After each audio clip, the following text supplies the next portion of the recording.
The Democrats don't speak for me. Speak for me, speak for me. Republicans can't speak for me. Speak for me, speak for me. A bitch ass nigga can't speak for me. Speak for me, speak for me. You coon ass niggas can't speak for me. Speak for me, speak for me.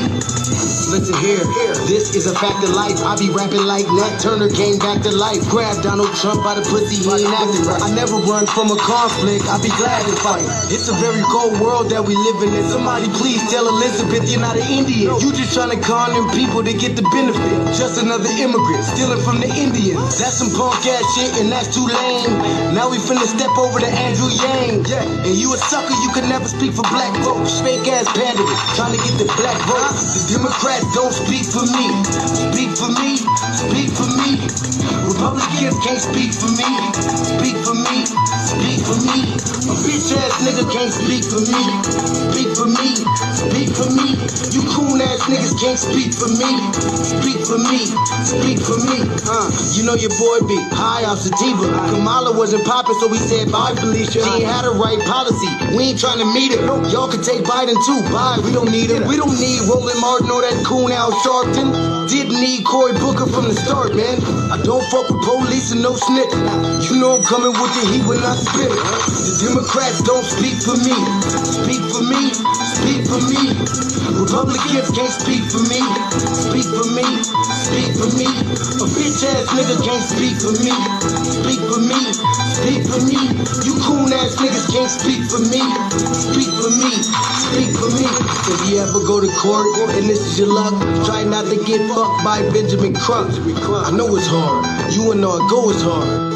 But who the fuck is Amy Cloak? Put her picture up on the bullseye and start throwing darts. People cut our organs out our bodies, that's a stolen heart. They can't save us from the flood like Noah's Ark. Black lives always matter, we finna go for ours. So then we savages, we don't need to pot the piss. Mike Bloomberg can suck dick with that stop and frisk, bitch. You ain't speaking for us, we don't know you. Bernie Sanders, they get your funky ass on too. The Democrats don't speak for me. Speak for me, speak for me. Republicans can't speak for me. Speak for me, speak for me. A bitch ass nigga can't speak for me. Speak for me, speak for me. You coon ass niggas can't speak for me. Speak for me, speak for me.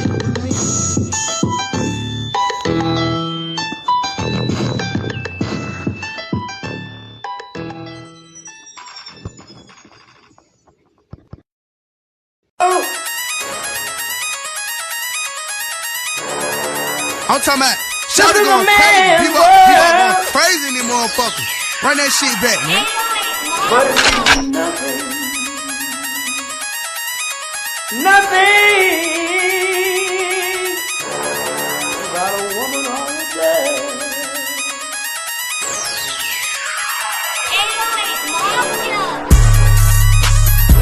Man made the car.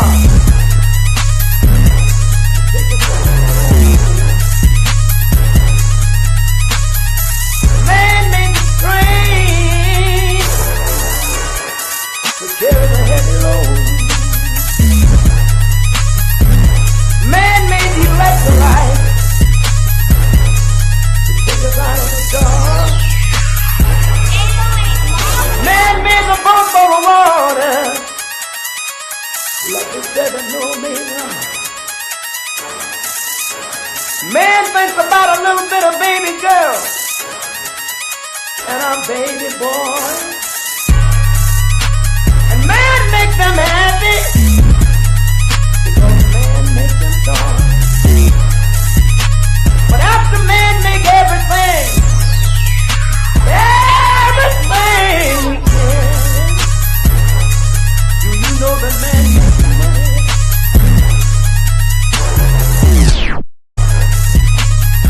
To buy from other men. This is a man's world.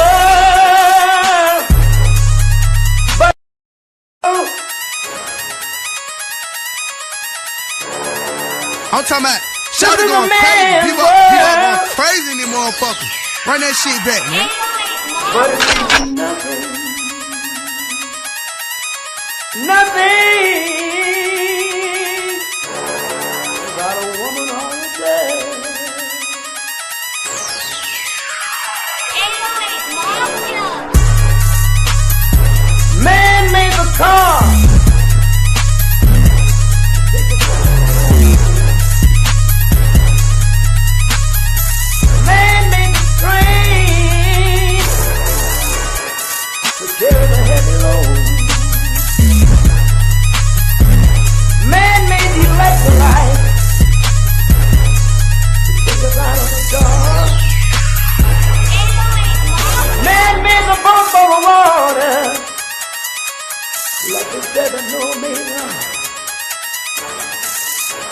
Man thinks about a little bit of baby girl and a baby boy. And man makes them happy because man makes them joy. But after man make everything we can, do you know that man makes money?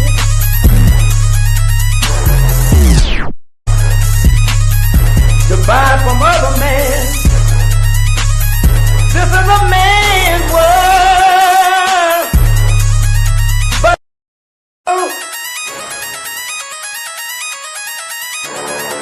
I'm talking about shout it going crazy.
Greetings, Black family. Greetings. Sorry, we're running late. Thank y'all for tuning in to another episode of the Front Line Blacc News. I'm your host, Chan Krummer, and we're joined with the other host, Lady Che. Say hi to the people, Lady Che. Hi. What you want to do is save hundreds with an individual customizes your car insurance. That's cool. I got a new book. I got a whole bunch of presents. Yeah. Thank y'all for tuning in to this episode of the Front Line Blacc News.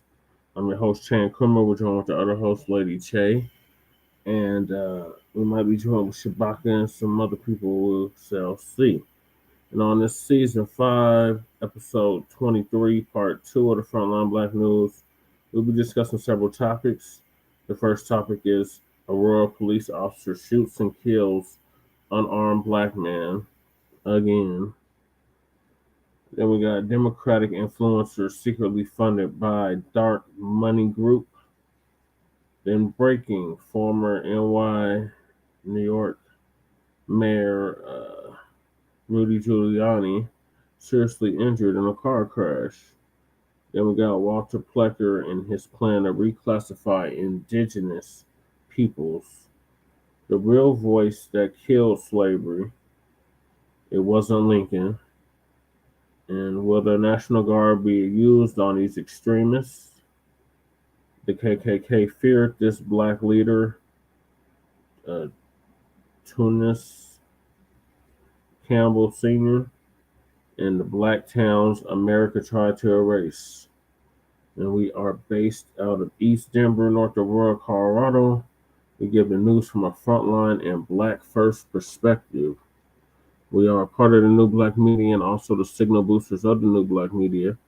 We have been around for 5 seasons now and counting. And we have several platforms that are part of the Frontline campaign. Frontline Blacc News is one of the first, if not the first. Actually, Shabaka Experience Enhanced is the first. But the Frontline Blacc News is ours specifically. So, StreamYard and YouTube. Shabaka Experience Enhanced started on Blog Talk Radio. And we started back in 2020, 2021. Frontline Blacc News, that is, and the RBA, the Revolutionary Agenda, came shortly after that. Please join us on StreamYard, YouTube, Frontline Blacc News. The links to all of our channels are in the description, including Jay Militants, who's live right now, and Kukizi, who's doing our intro track, and the Church of Black Power, our Watts brother out of Watts, California, who's now in Houston. The link is also in the description.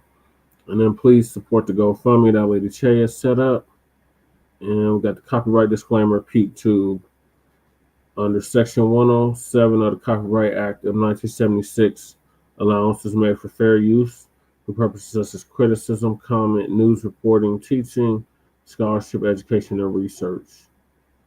And we do not own the rights to this music. And if you don't understand racism, white supremacy, what it is and how it works, everything else you think you understand will confuse you in all 9 areas of human activity, which are economics, education, entertainment, labor law, politics, sex, war, and religion. Thank you, Lady Che. And some say health and nutrition. And then we got, when you, a black person, are captured by any race soldier, you must never fight, fuss, or flee, comply, or defend yourself in court. Also by the great Nellie Fuller Jr., who passed away this past February. ProduceJustice.com. And then we got racism, white supremacy is conscious and subconscious behavior to maintain white genetic survival, to prevent white genetic annihilation. Dr. Francis Cress Wilson. So those are the topics. Thank y'all for tapping in. Make sure you like and subscribe to the Frontline Blacc News.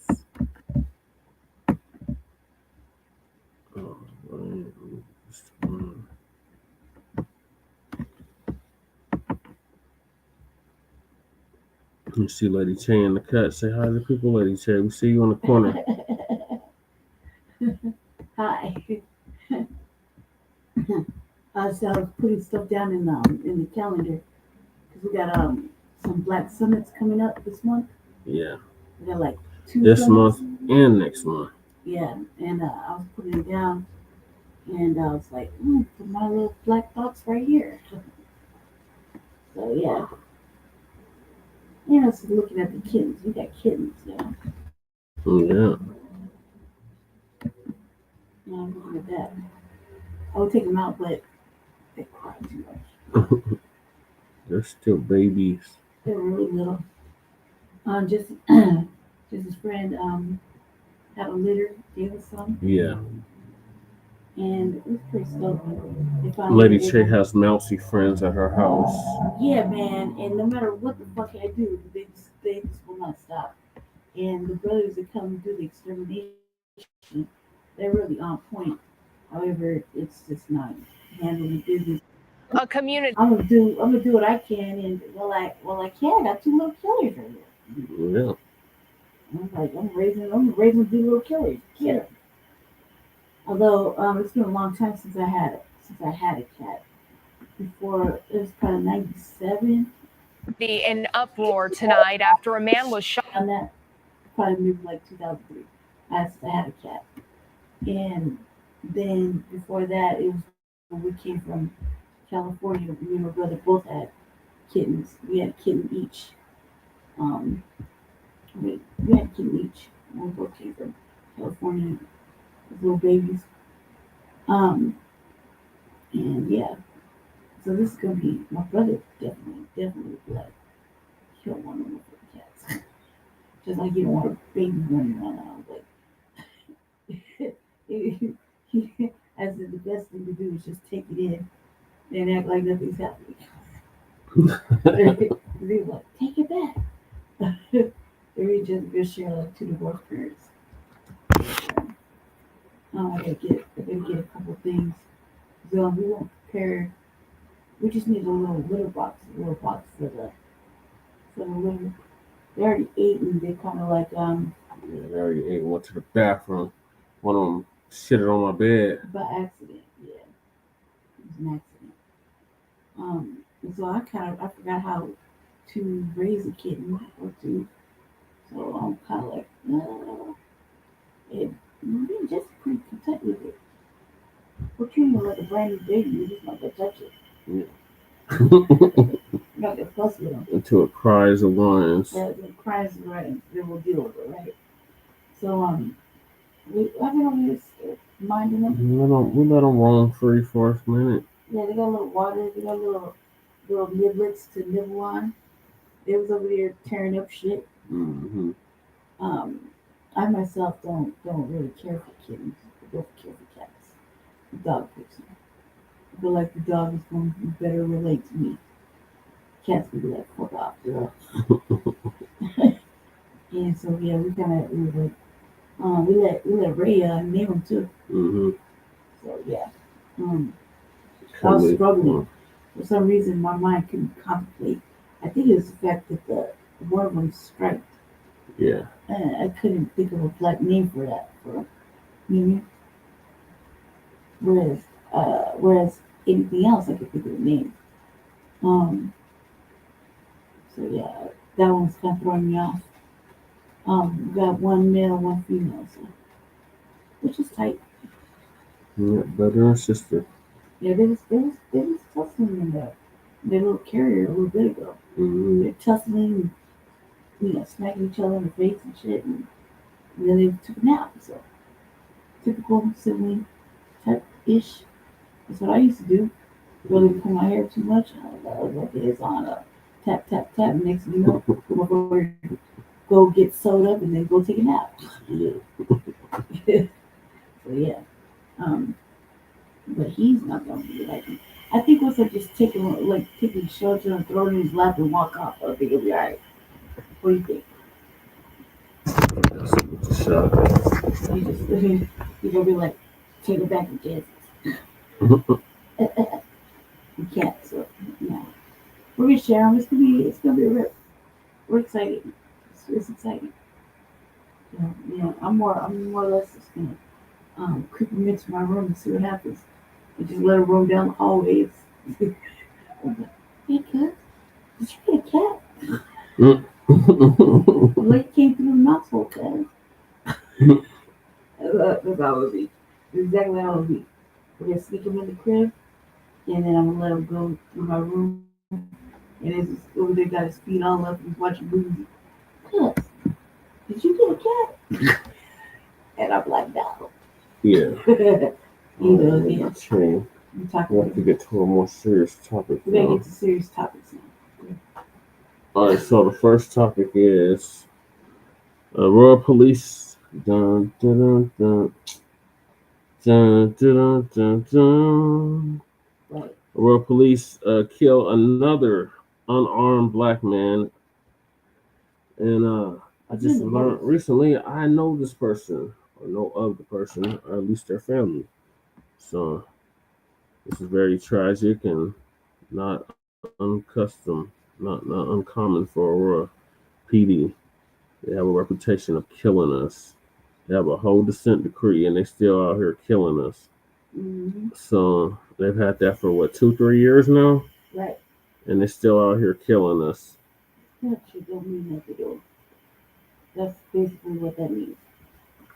So our CBS affiliate, CBS News, Channel 4, is going to give you an update on that. A community in uproar tonight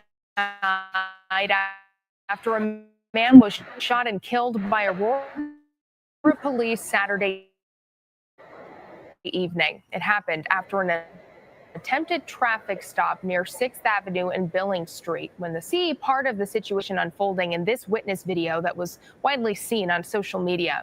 Police say as the officer approached, the suspect did not obey and Aurora police says officers on the ground and tried to de-escalate the situation. Our officer de-escalated this on multiple levels, verbally as well as physically. After our officers got to a position would be the reason that this came to the conclusion, the unfortunate conclusion that it did. Still, many in the community are pushing back. A group of activists is gathering right now at Restoration Christian Fellowship in Aurora. The NAACP is there with leaders pledging to support the family and call for justice. We have to come in as a community. We have to come in with love. We have to come in with grace with each other before we begin the church. With that, I close with saying we wrap our arms around this family first. How do we make sure they have the resources they need? Your reporter in Aurora, Michael Abeda, has been on top of this story all day, and he spoke with someone who says he saw it all happen. I don't know why people are afraid of melanated people. We're just like everybody else. We have families, we pay our taxes, we laugh hard,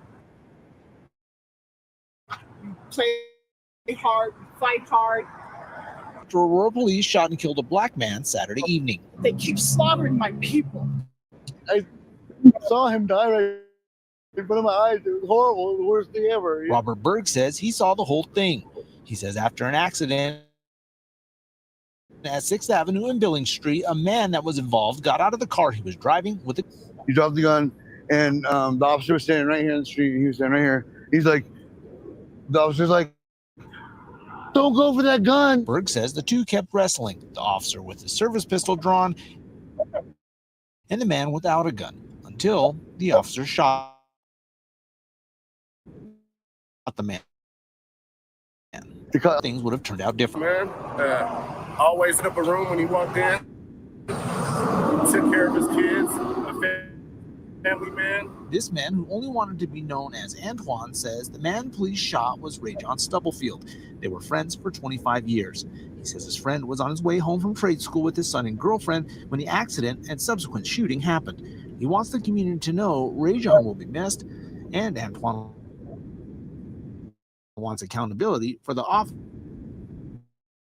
who shot him. We're tired of seeing this same thing over and over and over. This is dad's killing as it happened. And the guy's like, please tell my dad's alive. Please tell my dad's alive. I was like, bro, he's not alive. Robert Berg says he tried to console Ray John's son after the shooting, but the young man was too distraught.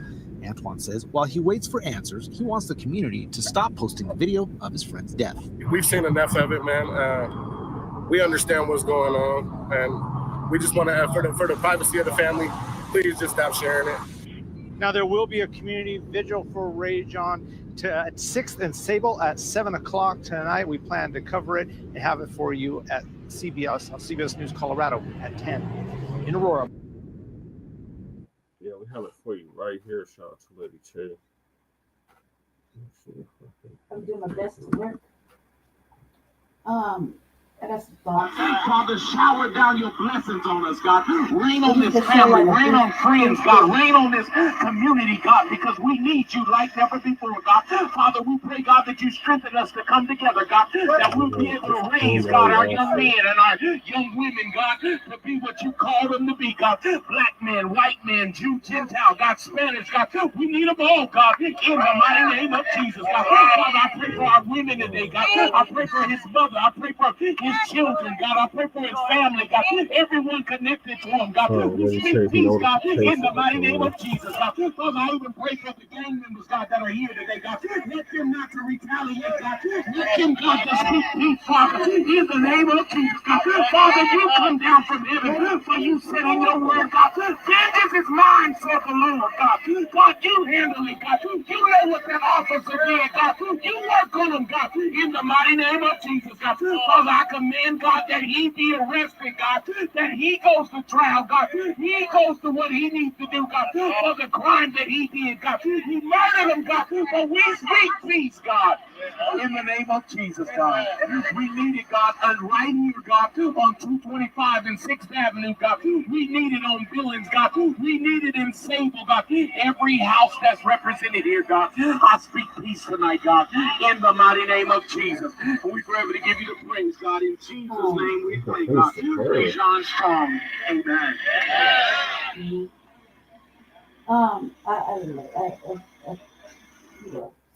Say hello there. Go ahead.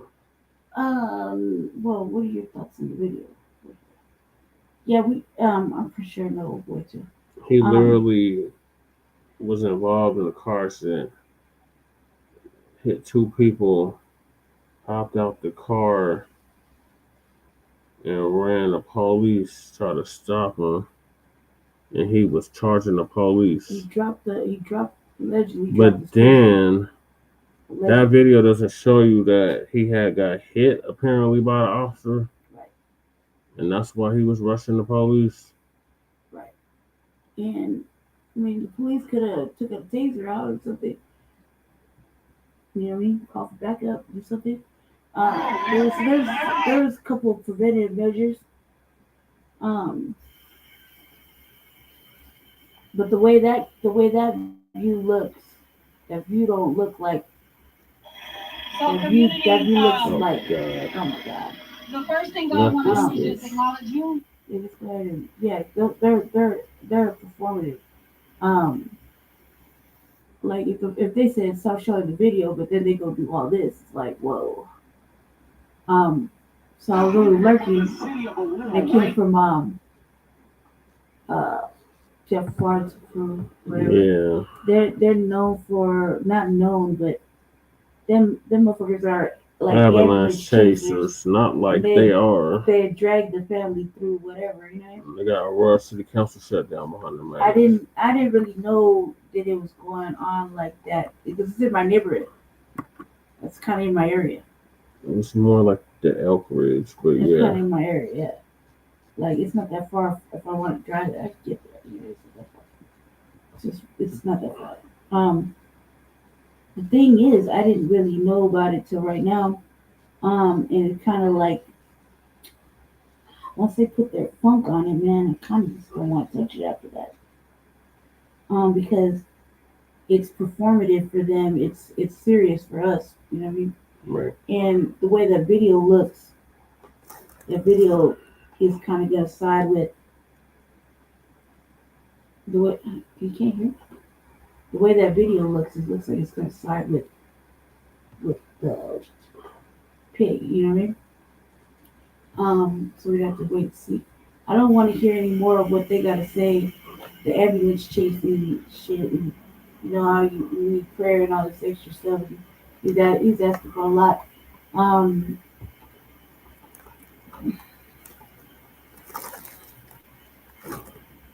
They don't care about that consent decree. That's why I'm working on a crime bill. But however, it's you see the type of people that sit in office in our area. They're not all B1. They're not all. No, they're all inclusive. They're all inclusive. They're D1. They're on an agenda. They're D1. Coons, mammies, sambos. The list can go on and on and on and on and on. So yeah, no, I'm not digging it. And I don't like, when they show the video. No, they're not showing what happened beforehand. And the white man over there jumping all over the sidewalk is not a good witness. You know what I mean? Yeah, I was hoping we could find the full video. So. I don't know. I have to look, but I was lucky I came across that first. You know what I mean? Because you see, oh boy, there was somebody up in the patio recording too. Mm-hmm. So there's probably all kinds of videos. Or having in front of an apartment complex. Yeah. And I think if the family's going to ask for privacy, then that should be like all that with the community, knowing that, especially if you got like Jeff Ward's people there, it's not going to be private like that. It's going to be performative. And for everybody. Yeah. And sending the white people there. Yeah. What they're doing there. And they're not going to talk about any real solutions. But I'll skim in and see. But I don't think they're going to talk about any real solutions. They're just going to talk about how unfair, angry, and whatever. You know what I mean? So I'll pass it back to Jesse. I didn't like that. I didn't like the way the video looked. And the way they're reporting it is kind of like, you know what I mean? Racist as hell. Racist as hell. He lunged at him. He feared for his life. All that bullshit. I mean, us too. We're tired of them. Black people are tired of the police. Like, Been tired. So. Let's get out live now to Denver 7's Maggie Belansky on that breaking news. A shooting that shut down 6th Avenue for several miles in Aurora. And Maggie, please tell us there was a shooting involving officers causing some of those road closures.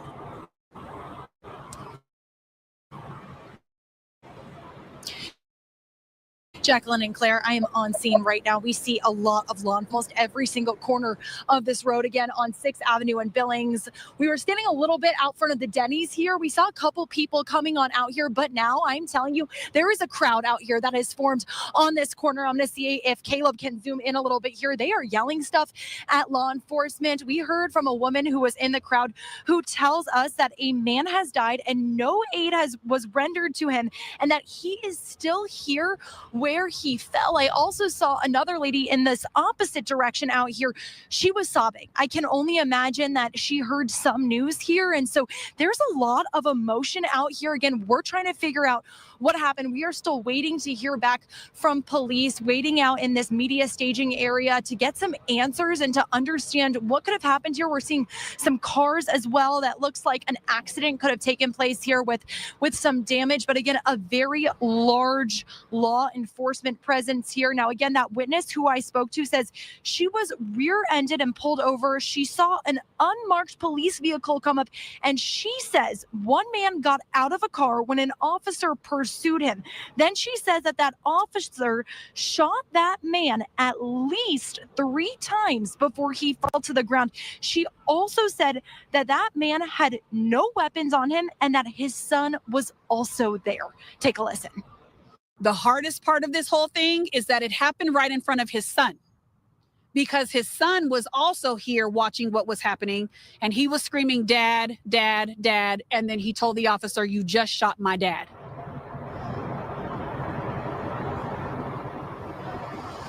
Again, we are trying to figure out what happened. We are out here waiting and searching for answers. But as you can see, this scene behind me, very active. Right now, here we go. Some police walking through here as well. So very active scene out here. And we will continue to keep you updated as we learn more. Maggie Belansky, Denver 7.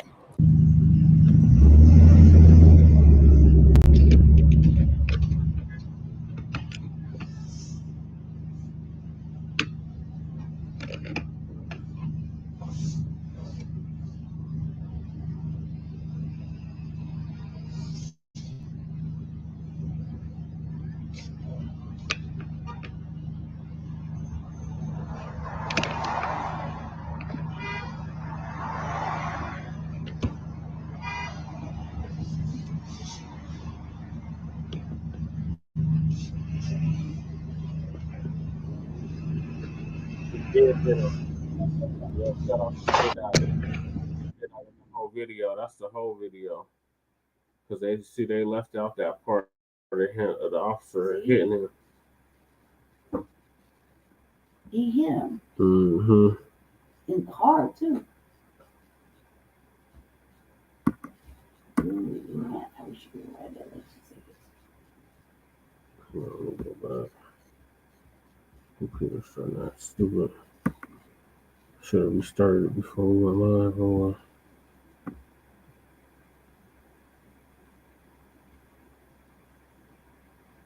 Ooh. Well, that's not good. They're gonna say that it was an officer. He came in an unmarked vehicle. mm-hmm. When I was taking the bus over here, I was like chopping up. I have a little homeless buddy who lives around the neighborhood, right? Yeah. And I like to chop it up with him when I see him, right? So I went over there, say hi to him. Before I went over there to say hi to him, I was getting ready to like jet across the street, and the motherfucking, I was looking for him on the usually outside where he is. And they wasn't over there. He's fixing his Let's get out live now to Denver 7's Maggie will answer. Real shit. The police were just like, they were like on the hunt. They've been on the hunt. They don't give a fuck who they're looking at. Okay, rewind. We hit him. So yeah, we were looking for this video because we knew that was true.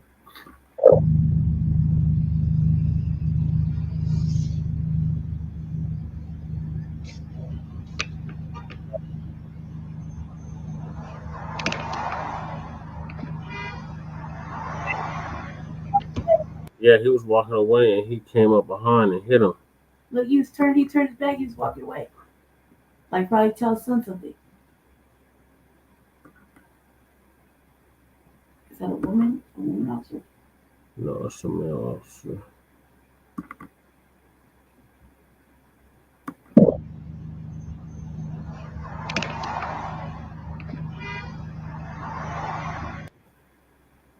Yeah. His brother turned his back and the pig sucker hit him.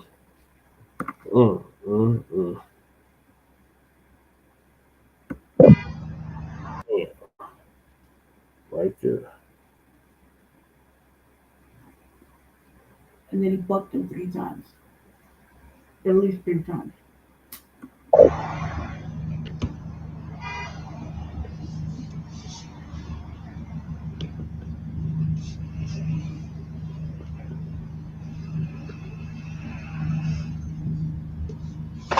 There's more of the video. It's got to be another angle somewhere.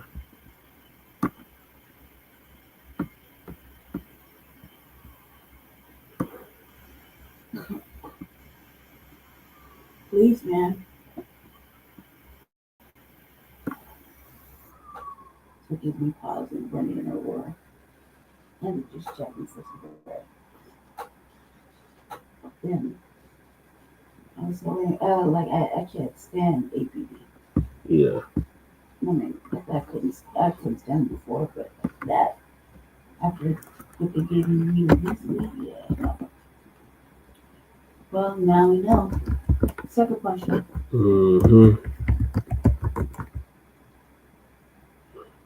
Just people decided they want to go capitalize and do the work of the neighborhood. And that's They're just clout chasing. That's going to turn out badly because I feel like as much as I've seen, I feel like blowing this shit up. Yeah. Like just bringing down these parades like cars. I can't stand them like I can look. Ugh. Trash here.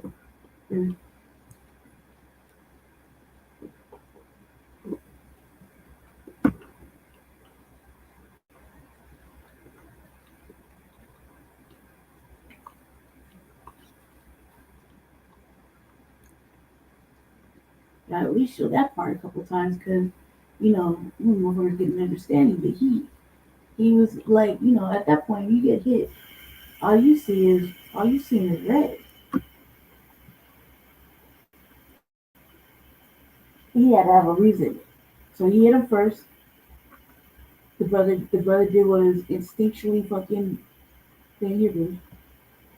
What was instinctual by,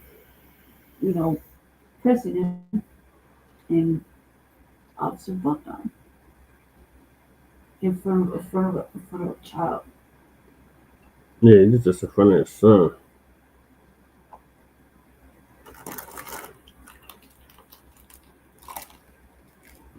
Comments were no good. Police department has faced years of controversy and public criticism. Another deadly encounter is raising some new questions. Thank you so much for joining us tonight for Denver 7 News at 5. I'm Jacqueline Allen. Aurora community members are speaking out tonight after a traffic stop last night ended with an officer shooting and killing a man. Denver 7's Adria Ibrahita is listening to the community and the police chief about how this all unfolded and why the community is demanding answers. We're learning a bit more about the man who was shot and killed by Aurora police officers following a confrontation during a traffic stop. Aurora City Council member Alan Coombs tells Denver 7 his name is Rajon Belfield. Quincy Morris. Simple, normal day, talking about college football, planning, for the weekend, just enjoying ourselves, and then the next thing I know, I get this news, so total shock. He stopped to leave flowers at the Growing Memorial on East 6th Avenue. So did Robert Berg, who tells us horrible, the worst thing ever. Specific details about the exchange following the traffic stop are still unknown, but Aurora Police Chief Todd Chamberlain says the suspect appeared to be walking toward a handgun that was at the scene and approached the officer in a, quote, aggressive posture. It's unclear where the handgun on the scene came have answers to overnight, but I also want to plead with them, and I want to let them know without any question that we will give 100% of the facts, good, bad, or indifferent, about what happened here tonight. Videos showing the moments leading up to the shooting from multiple angles are circulating now on social media, leading to questions from the community about how the situation better. Some community activists were also at the scene today. They say they want more accountability here in Aurora. Taser him, shoot him in the kneecap, shoot him in his foot, shoot him in the shoulder. Non-lethal places. Denver 7 reached out to multiple city leaders, but we have not yet heard back from them. In Aurora, Denver 7. A man off the street traumatized a young man amongst everything else, And then you got the motherfucking wishy-washy motherfucking church fucking people and NAACP out there kumbaya and holding hands and fucking making scenes when in reality, they went home and didn't even give two fucks about the situation. Yep. That's what they usually do. It's the usual suspects all the time. In today's Blacc Excelis presentation. All right, well, we'll keep y'all updated on the latest developments on that. Very tragic. We're not uncommon of APD at all. And that police chief, he came from LA, so that already says enough.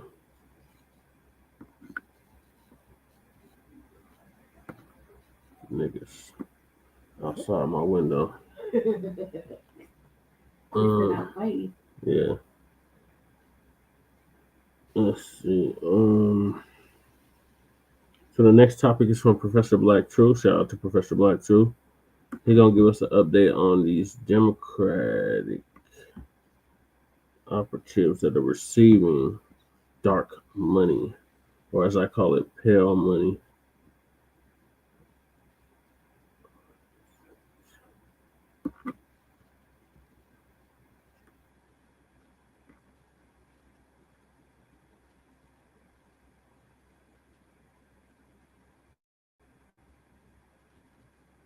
YouTube channel, go ahead and hit the subscribe button now, along with the bell icon, so you can be notified whenever a new video is posted. And if you're already subscribed, check and make sure that YouTube hasn't unsubscribed you. And of course, be sure to give the video a like, as well as share it on your social media. The white supremacists hate that. And now, the Sunday address. One of the things you've heard me say for nearly 20 years is that it matters who you get your news and views from. It matters who you choose to listen to and who you choose to watch. For many years, many decades now at this point, the Blacc media has been telling you that these people you see online who mindlessly praise the Democrats without ever making any demands for us, that these people are all paid shills.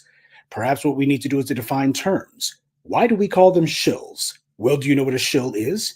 Cambridge.org defines shill as someone who helps another person to persuade people to buy something, especially by pretending to be a satisfied customer. But I think the Urban Dictionary has a better definition. A shill is defined as a person engaged in covert advertising. The shill attempts to spread buzz by personally endorsing the product in public forums with the pretense of sincerity, when in fact he is being paid for his services. That's definitely a shill, all right. Now, based on those definitions, what would you call an online podcaster or content creator who tells you to support a particular political party, but who doesn't tell you that they're getting paid to do it? Instead, they act like they're pushing this rhetoric from a place of sincere conviction. You call that person a shill. That's why you hear us using that phrase all the time. These people online with these sock puppet accounts who attack us, people who you see on TV attacking us, but they never bring us on to tell the truth, these are shills. They're doing it because they're getting paid. They certainly wouldn't be doing it if they weren't. And yes, we use the word shill a lot because there's a lot of them. White power has amassed trillions of dollars in unearned wealth and has used it to create and prop up entire constellations of sock puppets, sycophants, and shills to push their propaganda. Those of us on the front lines know this because we're their constant targets. And now, at least for some of these shills, we got a few of their names along with who's been paying them. Now, understand something. This is not an exhaustive list. This is just one of many undercover political propaganda operations. There's plenty more. In fact, if you want to be honest, most, as in upwards of 80% of the people who these algorithms push at you are on the take. You know the Blacc media is not on the take because we're all shadow banned. You don't get rich being an advocate for the poorest and most downtrodden people in the society. This is why you have all these so-called influencers out here who made bank being bootlicks and suck-ups, and you have a lot of Black people who are trying to get in on the same scheme. When you see these people who attack us in the comment sections telling us that the Democrats have done nothing but good by us, these are people who are either already on the payroll or desperately trying to get on it. I told you about how Mehdi Hassan himself was trying to get hired by a right-wing newspaper in Britain back in the day. He talked about his Muslim upbringing, meaning that there was significant overlap between his religion and certain conservative beliefs. But of course, as we all know, Hassan wound up being hired by a left-leaning news operation instead, and he's been on that side of the political aisle ever since, so long as he doesn't have to criticize Islam. Cenk Uygur of the Young Turks is another example. He was and remains a staunch conservative, but Air America Radio gave him his first big break 20 years ago. Then he was on MSNBC for a while, so he pretended to be a progressive, except where Black people are concerned. Then he and the rest of that pigsty he runs show their true colors. The late Ed Schultz, same thing. These people aren't hired guns, they're hired tongues. They'll shill for the highest bidder. Sure, they may agree with most, if not all, of what their paymaster is paying them to say, but it also means that they will never publicly go against what their paymaster wants. There's nothing wrong with having sponsors. There's nothing wrong with an online figure who makes good money either, or even becomes rich at what they do. The question, though, is what part does the money you get from sponsors have on your content? Now, if you say that it has no impact whatsoever, that's probably a lie. Donor dollars can either encourage you to do certain content or discourage you. Not all money is good money. It matters who you get the money from, especially if the interest of those sponsors and donors is diametrically opposed to the interest of your audience. And that brings us to the 1630 Fund and its DNC sock puppet scheme called Chorus. It's been revealed that this dark money group has been paying certain online influencers like David Pakman, who never saw an endorsement that he wouldn't take, up to $8,000 a month if they say what Chorus wants them to say. And what does Chorus want? They see all of these dissatisfied young voters who could be swayed to vote for the Democrats, except all these young folks are now online. They're not watching the DNC's TV and newspaper propaganda, and they want to influence these young people to vote the way they want them to, and they want it to get done anonymously. That's the first thing the Chorus contract states. The influencers who they recruit are not allowed to disclose their relationship with Chorus or the 1630 Fund, or functionally that they're being paid at all, and they're not allowed to reveal the identities of any of the funders. This is the definition of dark money, the very thing that has poisoned and destroyed what little chance there might have been for the public to influence public policy. They want any of these phony political commentators who they have in their program to funnel all of their bookings with lawmakers through Chorus. And if these content creators manage to get an independent meeting with this or that politician, they still have to make sure that Chorus is in the loop regardless. And they're also contractually bound not to make any content that supports or opposes any political candidate or campaign without Chorus's express written authorization in advance. Now, that last part's kind of strange, isn't it? You're already not allowed to tell anybody that you're part of Chorus. As Wire reported, a number of influencers had told them that the contract stipulated they would be kicked out of the program and cut off financially if they so much as acknowledged that they were part of Chorus.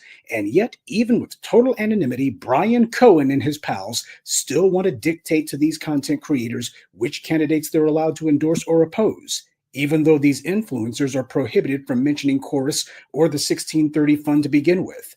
So under this Chorus organization, you can't tell viewers that you're mobbed up with these guys, a DNC front group, and they're not allowed to tell their viewers that they're getting paid at all or who the money's coming from. And depending on where you do it, they can even tell you what content you're allowed to post or not. So you have to give them control over what you do. That's not strings, family. That's a straitjacket. This is meant to control not only what people say, but what they themselves do. Anyone who signs up for this program becomes a fully controlled operative for the DNC. These are not commentators. They're paid political whores prostituting themselves. So if you were ever so stupid as to actually have to wonder why it is that the people who the algorithms promote the most never take on issues that you care about, now you know. But to be honest, if you really needed to have an article published for you, the names of the people who were involved, then you're too stupid to get it to begin with. These people were so blatant with their contempt for what you think that only an idiot couldn't tell they were on the take.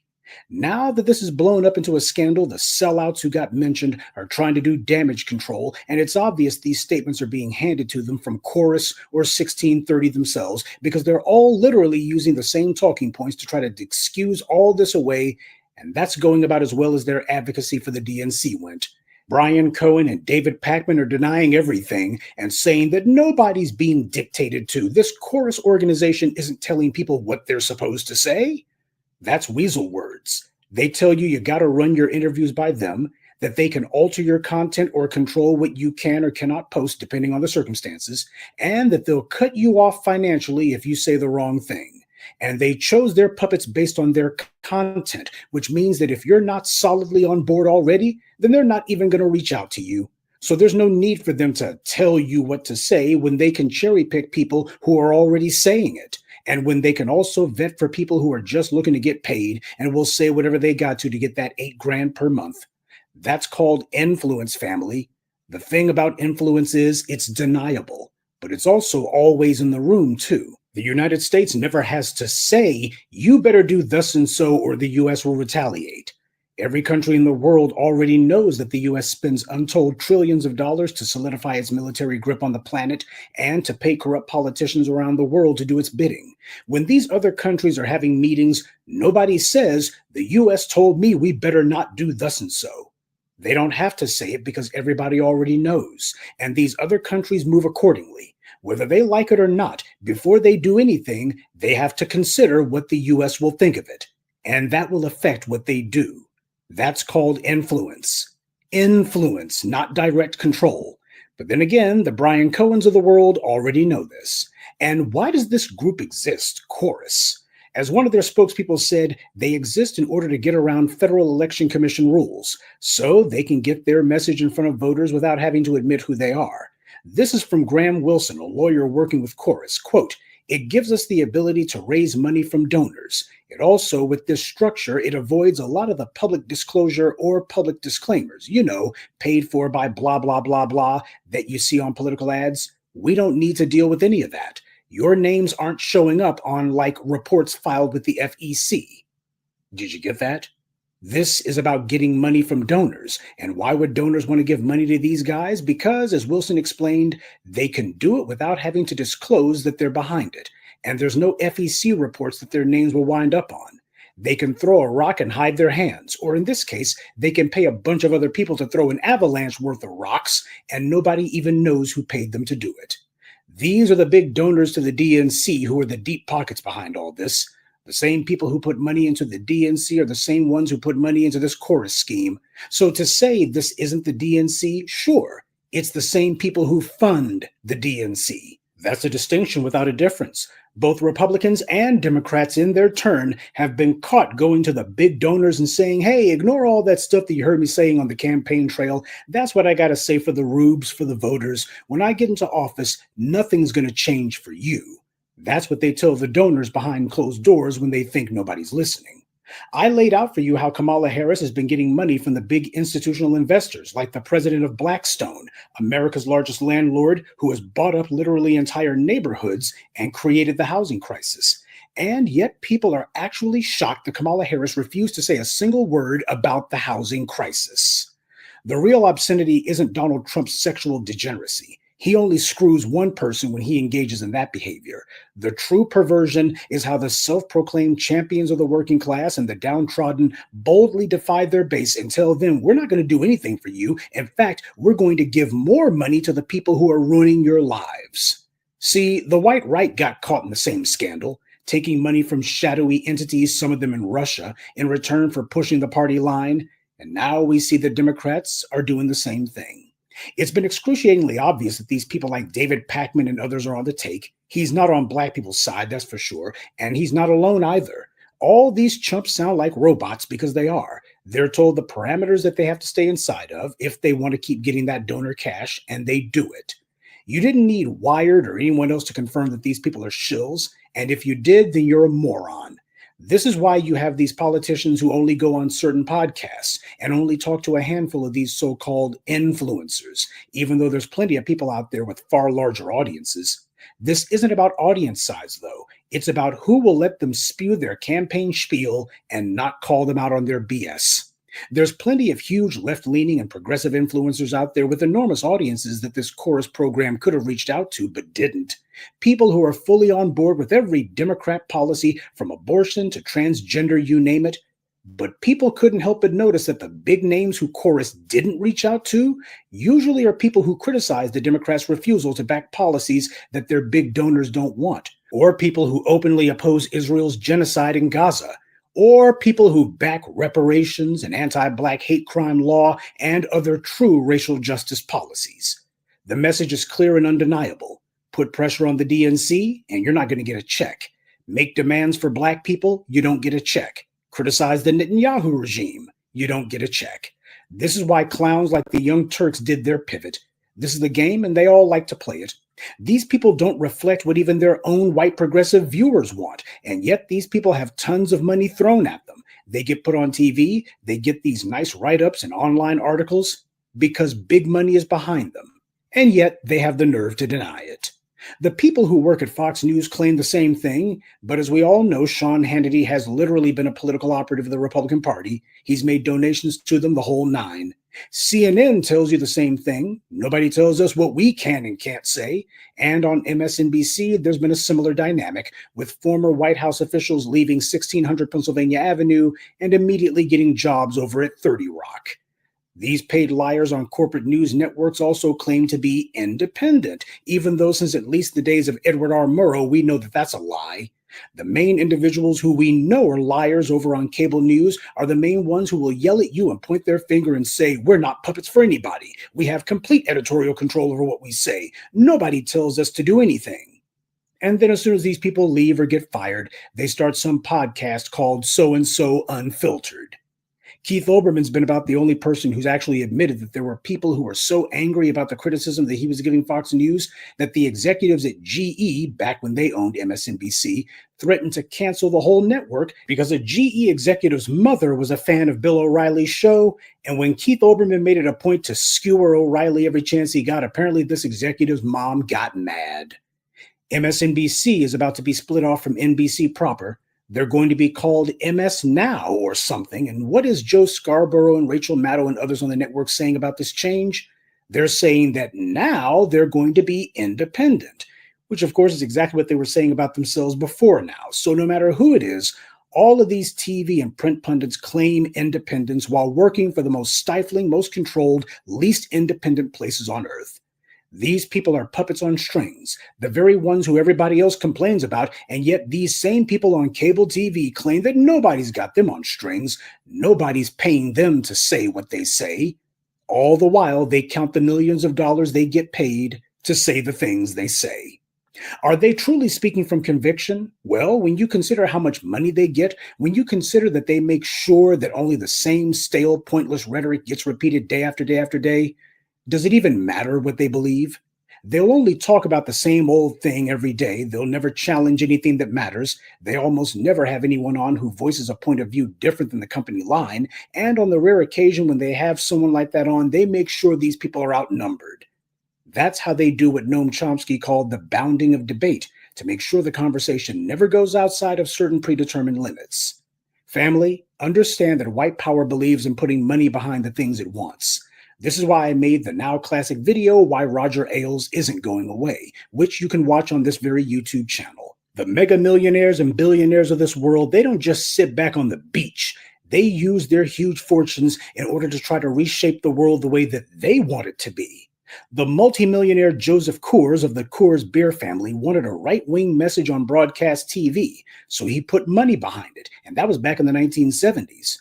Right-wing business interests wanted someone who would push their self-serving ideology, so starting in the 1980s, they began cultivating these people on AM radio, which was a cheap and already ubiquitous medium throughout the country, and they turned AM radio into a toilet of right-wing racism and propaganda. And their success in AM radio led directly to the formation of Fox News, because AM radio established a pre-existing audience that Rupert Murdoch was willing to put his money into.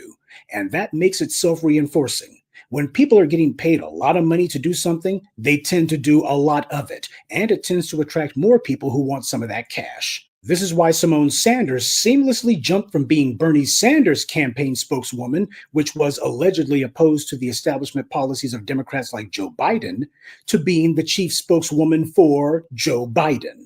How did Simone Sanders switch horses so quickly and easily? Because both of those horses were part of the same stable. That's why. Now, before I go any further, let me repeat, there's nothing wrong with getting endorsements or sponsorships. They can actually be a good thing, so long as your sponsor's interests are aligned with that of your audience. Notice the wording. The sponsors have to get with your program, not the other way around. Anonymous donors can be okay, so long as they're not doing anything to influence the content in any way. If you have to bite your tongue, or you have to avoid certain topics because so-and-so sponsor might not like it, then there's a problem there. That means you understand that this sponsor has influence over what you choose to talk about, who you criticize, and how much. And this gets worse the more money we talk about. The big money sponsors, you know, the kind who could make you rich, they aren't about to sponsor anyone who says that there's something wrong with a handful of people controlling so much money. They won't pay you to criticize them. Money is their power, and they're not about to put money into the hands of somebody who says there's something wrong with them having so much power, even if the survival and empowerment of your audience depends on you saying it. The problem is that when it comes to heavy, important issues like the kind we discuss, the rich donors who are looking to sponsor people are individuals who want to influence public opinion in order to maintain the status quo, a status quo that your audience wants to see overthrown.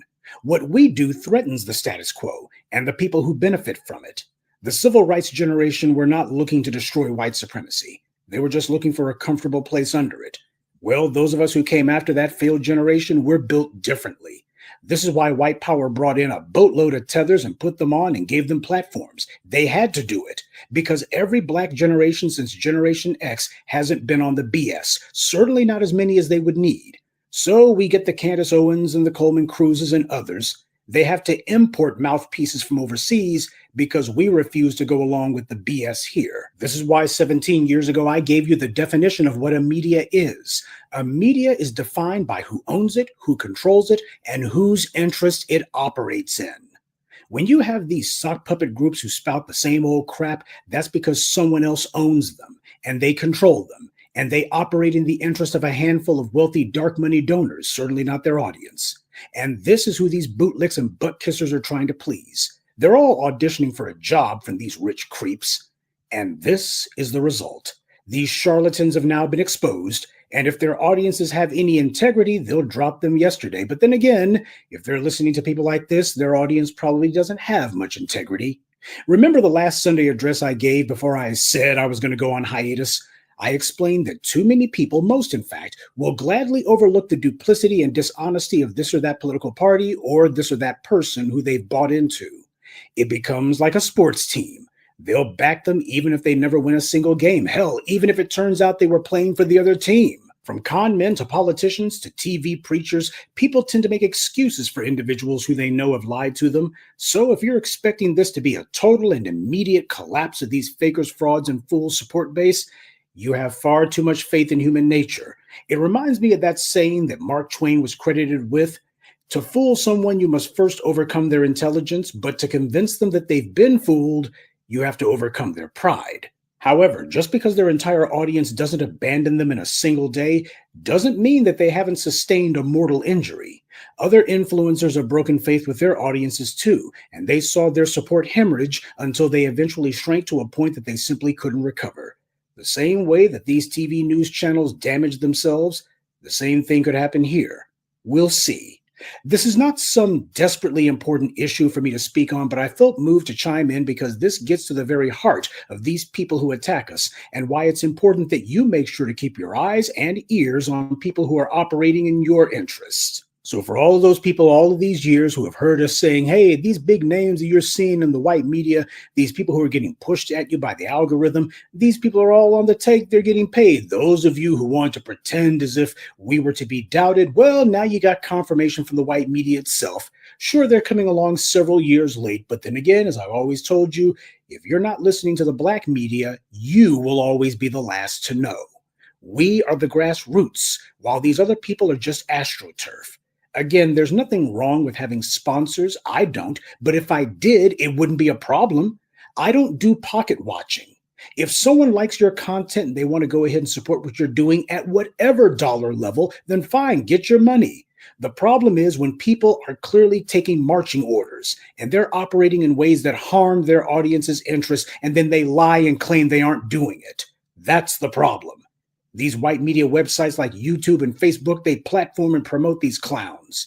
And now you know why they do it. There's supposed to be 90 some odd people who are supposed to be part of this chorus propaganda mill. But here's my question. How many of them do you think are black? Probably not many at all. And yet you'll have a bunch of these silly Negroes out here breaking their necks and ready to jump out a window just for a chance to get on that payroll. But these white donors, they don't want them. The idiots out here pushing the DNC line for free, that's because they're trying to get noticed. But thanks to the Blacc media, the hustle of trying to get a black audience and then pimp them to white power, well, that hustle done run dry. And that's why they're mad at us. And when I say us, I mean you. You're the ones they wanted to trick into following them, but you refused to go for the okie doke. So a lot of them have had to go ahead and prostitute themselves on that intersectional kick, putting the bootlicking on 100, anything for a dime. I mean, what else are they supposed to do? Apply to be on MSNBC? I'm sorry, I mean MS Now. The reason this scandal happened is for the same reason the Democrats had to resort to this scam in the first place. They hoped that their TV network pals could help them to shout down those pesky people online and be able to corral them back onto the treadmill, except it didn't work. So they decided that instead of actually doing what their base told them to do, they would ignore those people and just try to manufacture some controlled opposition proxies who would talk a little, very little, like their own discontented base, but at the same time aggressively pushing the same old party line. And even with all that Democrat money that they put into it, it's still not working. These creeps that the DNC donors put on the payroll aren't persuading anyone, Because, just like the DNC strategists and mouthpieces we see on TV, these online influencers they're using don't have any influence. Good evening, and be one. I'd like to take a moment to mention some of our contributors: Reasonable Dude, Nikki the God, Frederica Moore, Black Mama, and Rowlett Churchwell. Salute to them, and thank you to everyone for listening, liking, and sharing this message. Black empowerment only exists because of you.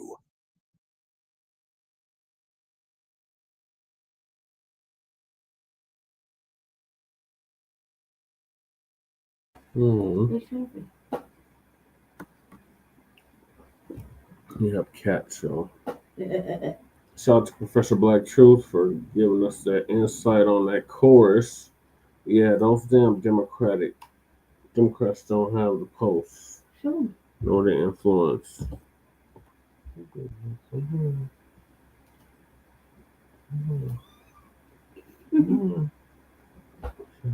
People. Hey, Michael. Hey, Michael. You got a kid now. Can't see him on the camera. Mm-hmm. Oh, look. That's why the cat can't get up. Say hi, kid. He's not looking at the camera. I can see it. Max said kid. That was a dusty one. Yeah. Made me sneeze. Say hi. Khalifa, say hi. That's the girl kitty, Khalifa. Ray named him. Yeah, he did. I was struggling. Say hi, Khalifa. We'll show you the other one when the other one comes up. This one's a little bit more curious. Yeah. It's a tortie. It's mostly all black and peanut butter. This one's cute. It's kind of dusty too because it made me sneeze. Mm-hmm. Okay. So, once the cat gets off my phone, I'll go to the next topic. Jesse likes cats. How much does Jesse like cats? I have a couple. Hey. Cat. These are little killers. They're meant for a job. They're meant to kill mice. Yep. They say has a mousy friend problem. Queen Khalifa. Thank you, twin. Mm-hmm. This boy had a litter. And the other one. Yeah, Calico. The other one, they just. Max said he loves cats. This one. I snatched this one up so quick he didn't even know what to do. Yeah. You know. I emphasize again, it is free to join my community. This one is Aurora. Switch.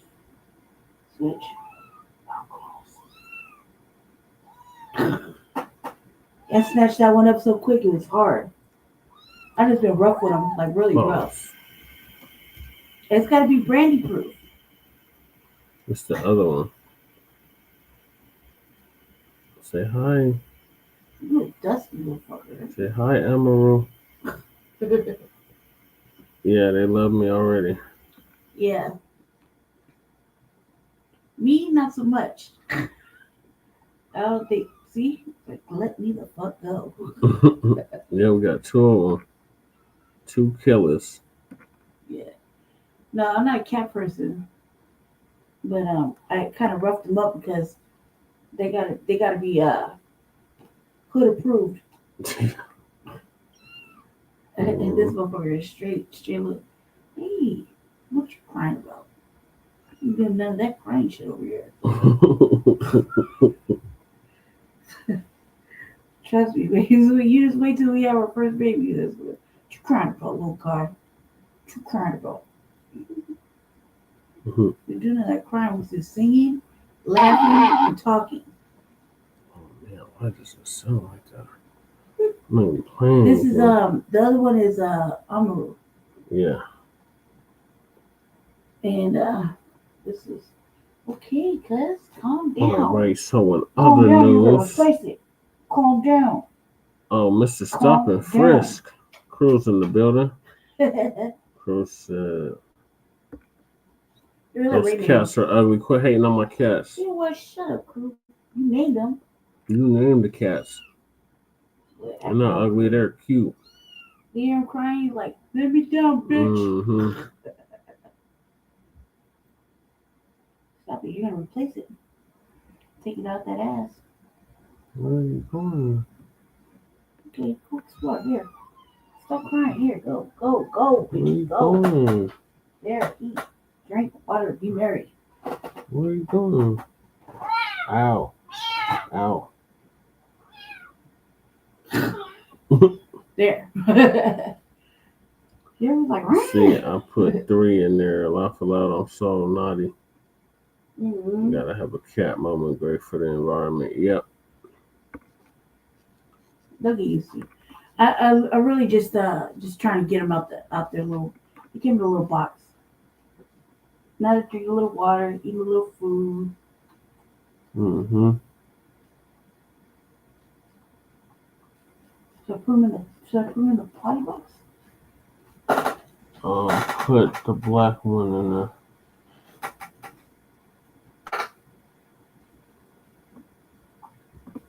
Alright. Yeah, your business. So in other news, Giuliani, Mr. Stop and Frisk himself, was involved in a major car accident today. Or now yesterday. The striker one wanted to get in there like a bat. Yeah. Go pee first off. The black one already peed. Why don't you tell him to come in there then? Because I want them to go number 2. Because the other one went number 2 on the bed.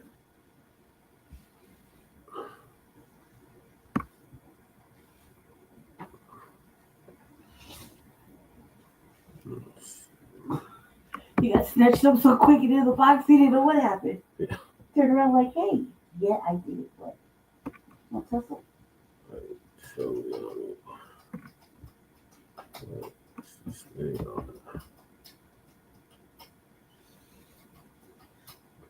Sorry, I got 1,001 windows open. Yeah. So Giuliani, like I said, got a major car accident and Willie Dilly, the shield. It's gonna give us an update on this.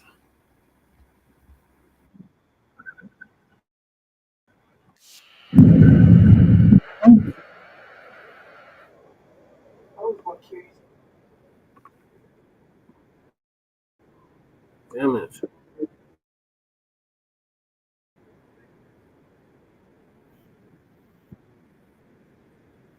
Can y'all hear it?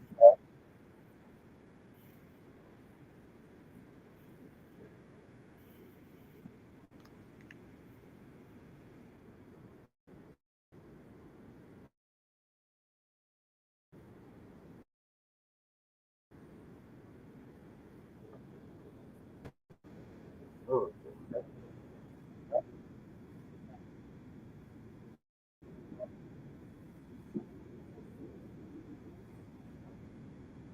Me and my brother, you can tell they got. Oh. Okay, the computer's fucking stupid. You know what I'm saying? Yeah. I was like, this is like kids of me and my brother. You can tell they got different daddies. Right. Me and my brother. I'm the black one. He's the striped one. When he came out from LA, he had a little black tuxedo cat named Sylvester. And when I came out, I had a little striped cat like this, and we called it Black Ashes. William D. Live. What's up, family? Sad news. I'll be able to hear it now. 81-year-old former New York Mayor Rudy Giuliani. I mean, they say he might survive. Appears to be doing okay. That's what I was hoping. I mean, that's what I was thinking the news was at first. in any event, fam, Rudy is the beloved New York mayor who implemented the stop and frisk, and he did it very well, and people in New York were thankful for his assistance and his advocacy for making New York a safer place. Rudy Giuliani was one of the finer persons on the Trump campaign trail. He's a good friend with Trump. As you know, he and Trump had a thing once upon a time. He dressed in drag and Trump gave him a kiss. It was kind of freaky watching that, but anyway, Rudy Giuliani, fam, I need y'all to really pray for him as he has prayed for you. Pray for Rudy Giuliani. All right, now let's get serious. Rudy Giuliani is one of the worst human beings that ever existed. And I use the word human being very cautiously in regards to Rudy Giuliani. This dude is the worst of the worst. Do you know once upon a time he accused some black election poll workers of fraud? A mother and a sister sued him. I think they got like a judgment of like $148 million or something like that. And they were trying to take him to the cleaners, get everything that he had. But the judge spared him a couple of properties and some more valuables that he had. And they settled on a monetary compensation. They didn't say what the amount was, but they got paid something. Yeah. This dude also, I recall him telling black fathers, he told black fathers to stay away from kids in the hood because you'll probably end up dead or your child will probably end up dead. I'd like to remind you, fam, that most of the people that are in the hoods in America, and we're talking about the black neighborhoods of America, are hardworking, law-abiding citizens. See, a lot of y'all kind of slow. You ain't got no experience outside of what you see on TV and what comes down your news feed on the internet. You have no idea of a life outside of the life you live because you ain't been nowhere. You ain't seen nothing. I don't know what it's supposed to. So you come up, you hear whatever you hear the people on the news say, you believe them. Whatever you hear the police say, you believe them. Whatever you read in a book, you just automatically believe it. You have no life experiences outside of your bubble. I remember speaking at the University of Houston. This was back in the 90s, and I was speaking to their law school. And I'm telling them about my experience growing up, and they're going like, okay, great. Now, these are supposed to be the best of the best. These are the smartest that generation had to offer. And they're going, they were totally dumbfounded, fam. They have no idea of what's going on. But they got an opinion. That's the trip part, ain't it? They have no idea what's really going on. They're totally ignorant to what goes on in predominantly low-income neighborhoods that black people live in. But they got a hell of an opinion. They got opinions. Anyway, Rudy Giuliani is one of the worst of the worst. Had he met his maker on yesterday, I don't know if that would have been too many people who would have been sad. This dude is evil personified. The dude admitted to voter suppression. He admitted to using voter suppression tactics against Hispanic voters. Now, I know some of you Hispanics out there voted for Trump, and you think that, I don't know, somehow, some way you thought Trump was going to look after you. I don't know what made you believe that, but you thought, hey, you know, he's not treating us like he's treating the Negroes. So anyway, Trump and Giuliani, they're buddies. You know, birds of a feather flock together. And these two were flocking hard. They were rolling stones. They kicking it hard, hanging hard. The best of the best buddies. So you think that this dude Trump ain't gonna have some of Giuliani ways, or Giuliani ain't gonna have some of Trump ways? So let's assume that you thought that Trump really was not a racist, right? Or really was not against you. Well, you know for a fact Giuliani is against you, and Giuliani is counted amongst one of his best friends.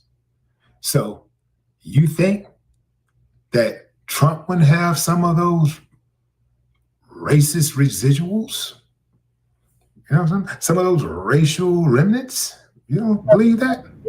Oh, Lord. You got to be short bus window licking slow to not believe that Trump wouldn't have some shared values that Rudy Giuliani have. The dude defamed the Black Georgia election workers with racist consequences. He also Islamophobic. Islamophobic, xenophobic, every kind of other phobic. He's every type of phobic, but hate phobic. You know what I mean? Like, this dude really thrives in hate. Yeah.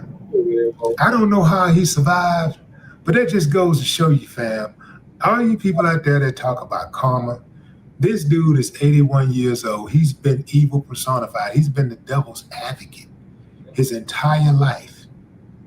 And just when it looked like he might get what was coming to him, this fool popped right back up like nothing ever happened. 81 years old. 81. And he survives a car crash that severely injured him. He already up and talking.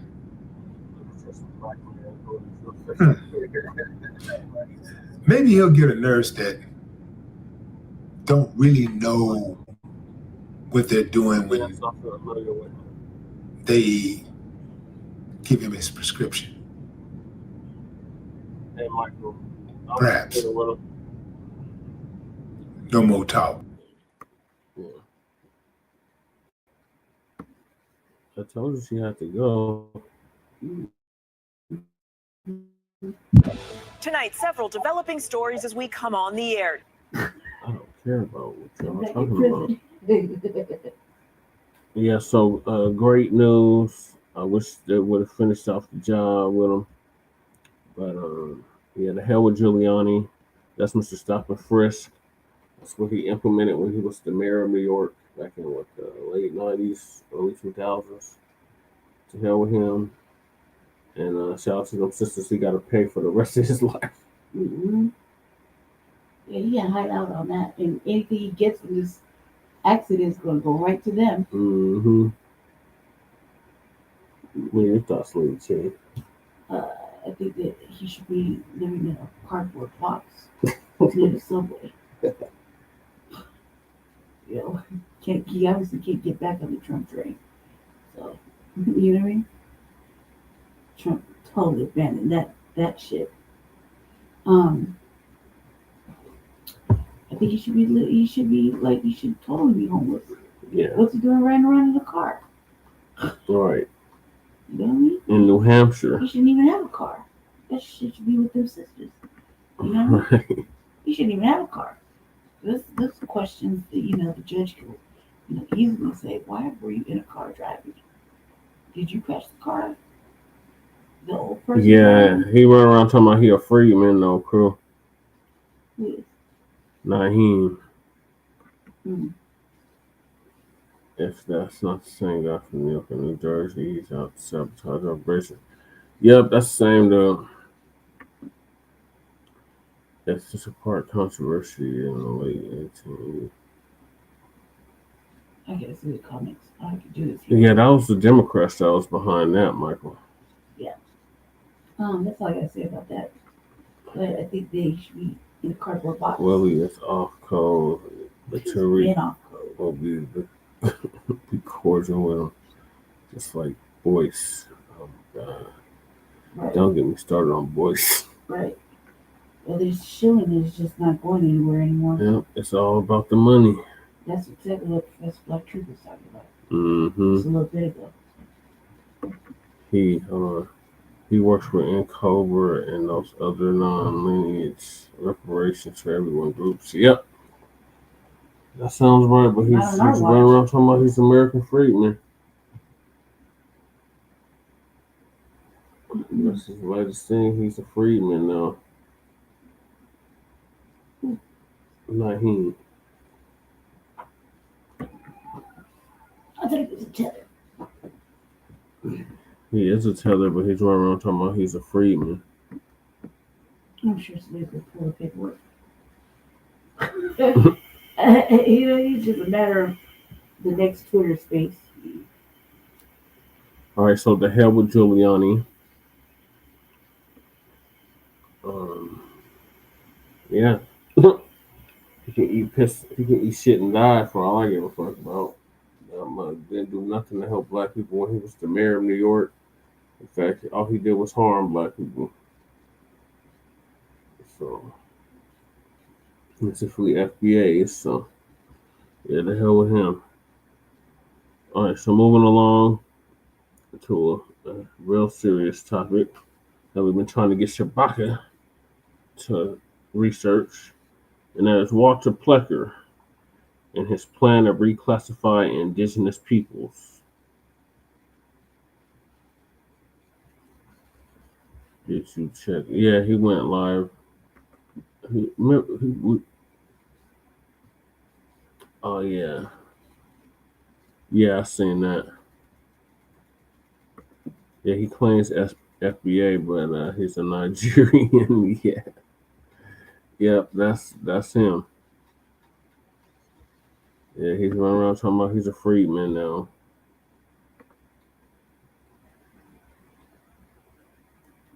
Where is it? This is actually sorry, everything's just out of whack.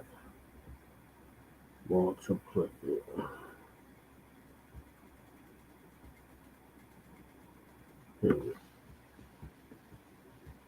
So, Copper Colored King is going to give us an update on that.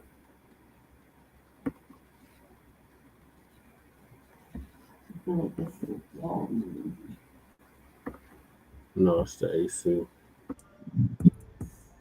What did this say right here? And as y'all can see, y'all see these copper colored aboriginals right.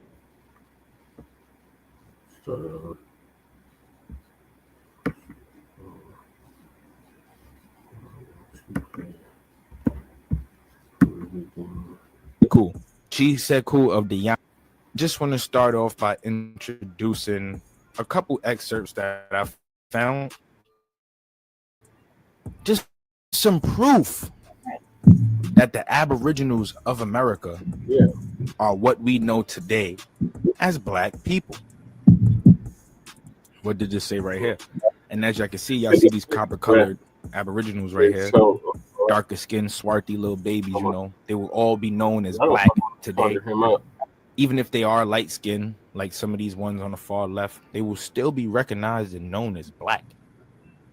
But as we can see in this little short paragraph right here, these people would be known as Black Creeks.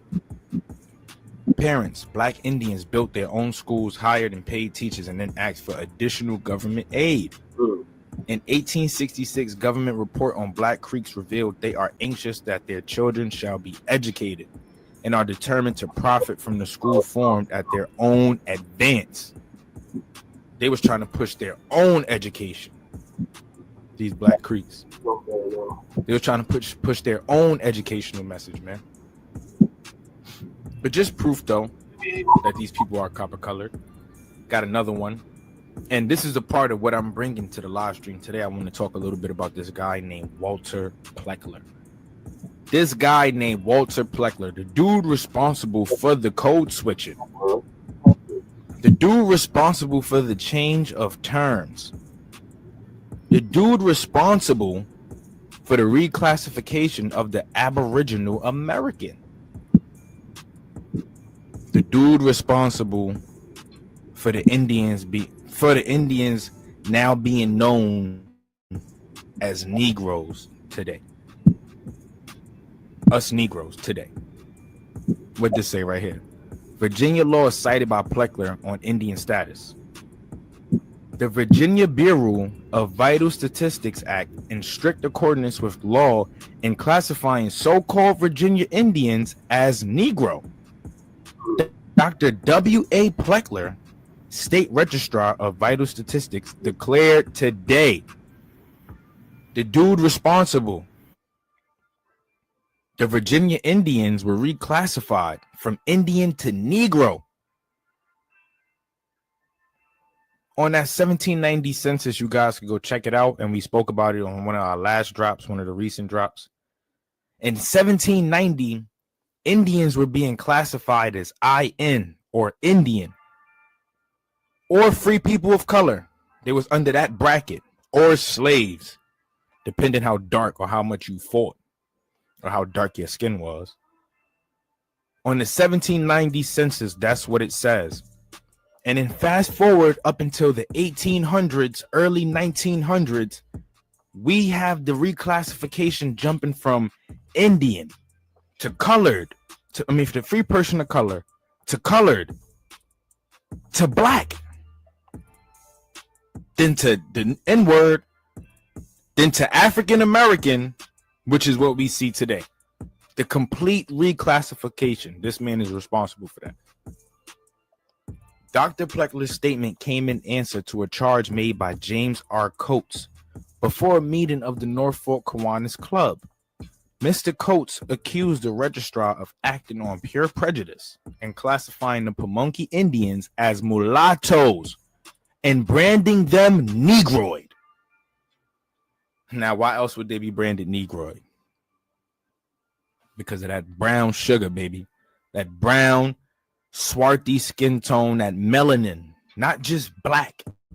That melanin is all because of the melanin. They hate us because of the melanin. Stop. Just let go, bro. Drop it. It's all right. We know we got it. We know we the hottest thing out. We know y'all can't sit under the sun as long as us. We know. It's okay. We can still show love. You feel me? We can still show love. Got another one. Now, this is a nice little excerpt. We're going to read several parts of this. This one is regarding the Yamasee Indians being classified as Negroes or quote unquote Africans. Let's check this out. The large Negro population on the coast of South Carolina is quite different from this here described. The mayor of Beanfort says the town is remarkable for quiet and good order. For 20 years past, not a single individual had been killed or seriously injured in any disturbance with the corporate limits. That is the statement of the mayor of Beaufort. That's what it's called, sorry.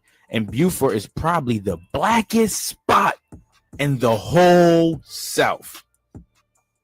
That is to say, the Negro population predominates more than anywhere else.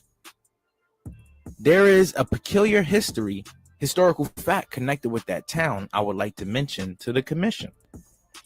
That is the place where the federal troops first set the Negroes free. It was done on those islands in the neighborhood of Beaufort, and they are now there the predominant race, and this mayor refers to them as a quiet community. Ha! That's a banger right there, right there. That's a banger. Quiet community. See, now, we always been looked at as the rowdy ones, but we got this mayor of Beaufort in South Carolina clearly classifying the Negroes, the people that live in the community, as the quiet community, saying it's the blackest spot in the whole South. A most peculiar thing is the quarter refugees, whatever, in his book on the human race asserts the fact that the African lived on these islands long before the discovery of the American by Christopher Columbus. Now, when they say this term African, right, they're only considering the person to be African because of the color of their skin. You got to understand, copper-colored people existed all over this world, all over the globe, melanated from the east to the west, north to the south. So you got to understand that African stuff right there, that's all like a conjecture. You know, it's an opinion, a suggestion. You're assuming these people are African. He is the high authority, and he says that the Yamasee Indians were Negroes. We knew this already, though, because who told us? Chief Sekou. Chief Sekou of the Yamasee Nation, if you check out our last live stream, already put us on. He already told us his people were being enslaved because of the color of their skin. Right? The Yamasee Indians were Negroes. What were known afterwards as the fiercest of the Indian tribes of the South. The well-known Yamasee Indians were, quote-unquote, Africans. Quote-unquote, Africans. But y'all see what they just said, man. They gave us straight-up facts right there. Straight-up facts. They're assuming that these Yamasee Indians are Africans because of the color of their skin. But Yamasee been a tribe that been hanging around for the longest. They got ties to the Gullah Geechee. They got ties to the Muskogee Creeks. They got ties to the Cherawa, the Catawba. They got ties to the other nations surrounding around them. And it been like this for hundreds of years now. Do your research. Or get up with our recent videos, man. I got another one for y'all. What this one is right here. So we have the Aboriginal. See, these people are also of a swarthy, darker skin complexion. And I've even seen Mexicans of this skin complexion before. You feel what I'm saying? And this guy right here, this is Moctezuma, one of the ancient rulers of the Aztec peoples. We spoke about him a little bit too. But what they say? Moctezuma was a man of middle in size, thin, and like all Indians, of a very dark complexion. Very dark complexion. He wore his long hair and had no more than 6 bristles on his chin, black and about an inch long. He was amiable through severe disposition, affable, well-spoken, and gracious, which made him respected and feared. Moctezuma means a furious and solemn man. Now, this is without taking into consideration that he could have did some bad things to his own people back in the day. There is a possibility. I think I seen something like that lingering around on the internet or whatever the case may be. But it doesn't defeat the purpose that this man is still of a copper-colored skin tone. He's of a darker skin complexion.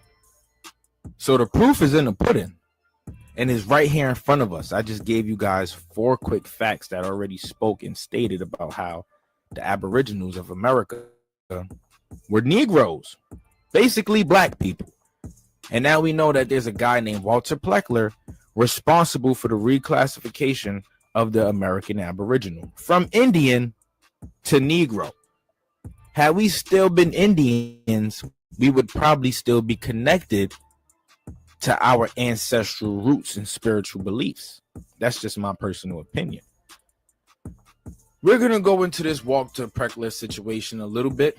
Like I said, you guys, we're definitely going to dive right back into this Indian slavery in South Carolina book because they got more to give us and I got more to give y'all.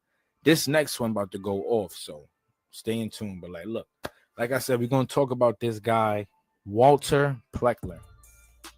That's his name, Walter Pleccer. And basically, right, let me zoom in a little bit so we can read this. He was a man in the 1800s up until the mid 1900s. They said he's a very recognizable name in the history of southeastern Native Americans. The Mississippi, the Muskogee, you know, all of the tribes of the people who come from the South. The ones who don't know who they are today. Us. That being us, right? His name is not remembered for any good deeds, though, but rather for his white supremacist views that essentially outlawed the identity of Native Americans during his lifetime. What that said, he's not remembered for any good deeds, but he is only remembered for his white supremacist, eugenicist, genocidal ways of thinking. Definitely eugenicist. He's a eugenist, eugenicist, whatever. The belief that his group of people, his Caucasoid group of people, are better than the copper-colored individuals. But yeah, what does it say? As the director of Bureau of Vital Statistics in Virginia from 1912 to 1946, Pleccer had the ability to change records and authorize how vital records should be recorded throughout the state. He had the ability to change records and authorize how vital records should be recorded throughout the state. You know, I always think about how Kanye said in that song, no one man should have all that power. No one man should ever have this much amount of power. The ability to change records and authorize how vital, see this word right here, vital records should be recorded throughout the state. This means that depending on however he felt, if he felt the type of way, he was going to do whatever he was going to do based off how he felt. Soy boy activities, bro. Straight up soy boy activities. But anywho, it says in the racial binary that Pleccer was molding, there was no place for Native Americans. There was either white or colored. Now, one reason why they are sanctioned the colored, and that's because colored people had high levels of status in the 17 and 1800s. So you can't directly disassociate the colored people because they're important too. But these Native Americans, nah, we're going to treat them the same way we've been treating them all these years. Invaluable. So he said there was either white or colored. So depending how light your skin is or how dark your skin is, you got to lean towards one of these sides. And now you have a bunch of Aboriginals reclassifying as white or reclassifying as black, colored. And in the from 1912 to 1946, you already know what time it was for colored people. You already know what time it was. I got colored people in my family ancestry. They're classified as colored. The ones from South Carolina. That's the crazy part. No exceptions. Pleccer was responsible for creating the Racial Integrity Act of 1924, which legally classified all Virginians as either white or colored and outlawed all forms of miscegenation. Let's check this out real quick.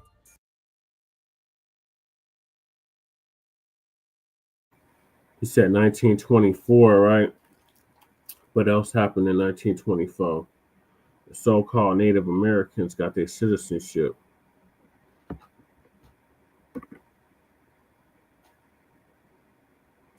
I ain't trying to be on no edge shit. You feel me? Trying to give you content that I can't understand myself.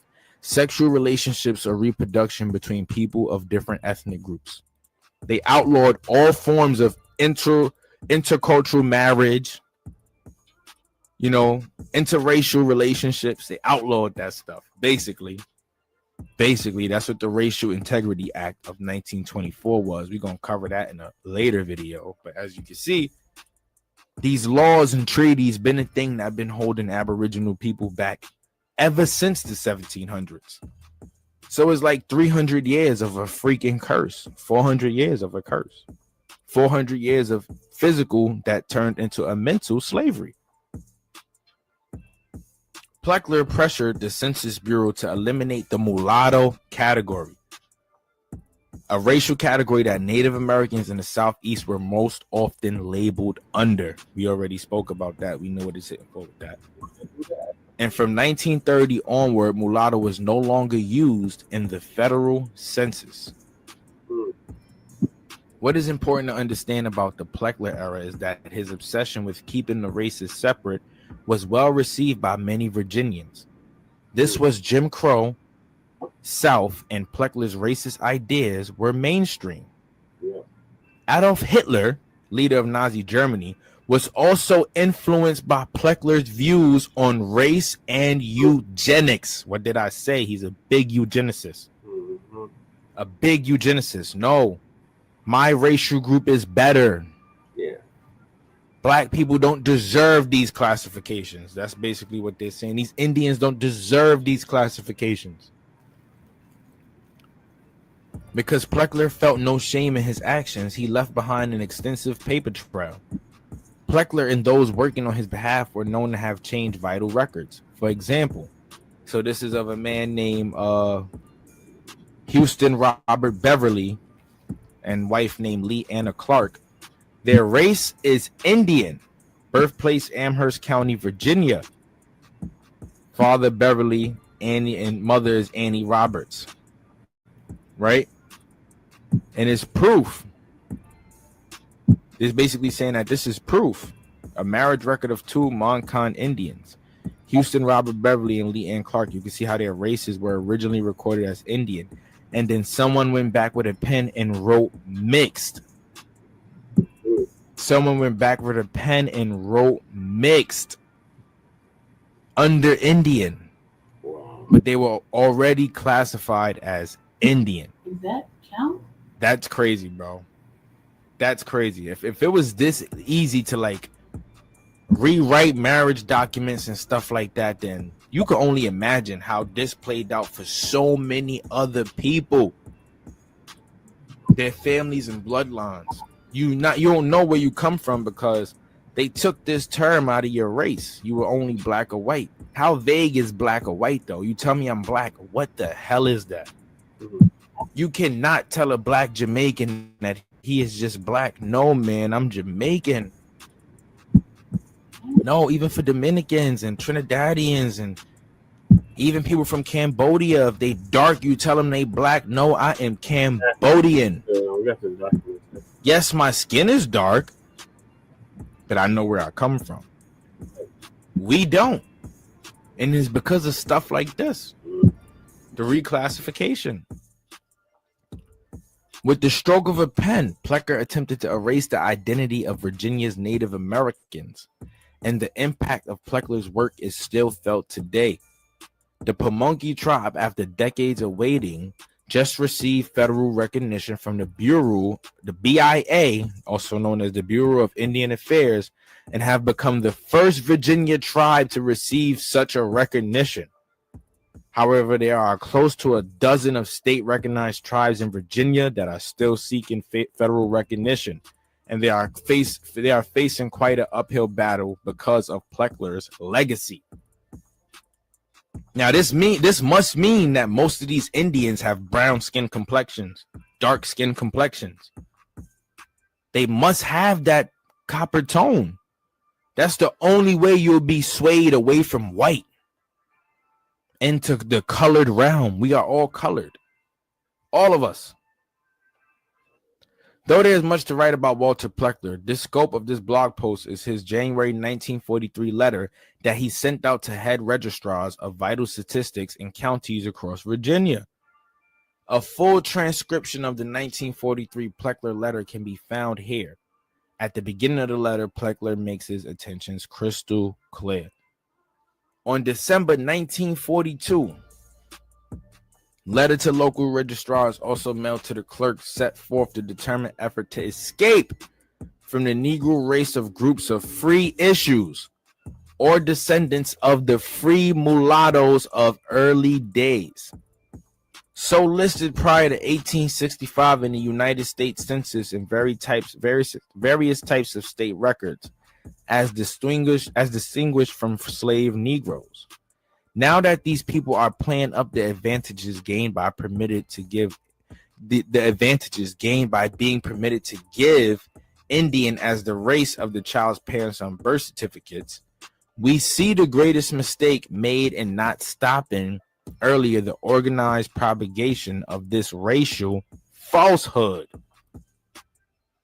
So basically what he's basically saying in this letter, they set forth the effort to like get away from the Negro race or descendants of the free mulattoes. They wanted to steer away from that. Like, all right, we gotta tighten this up. We gotta take these people away from the things that make them free. And we gotta reclassify them and keep them under this one banner because it's getting out of hand. They mentioned 1865, what happened around this time.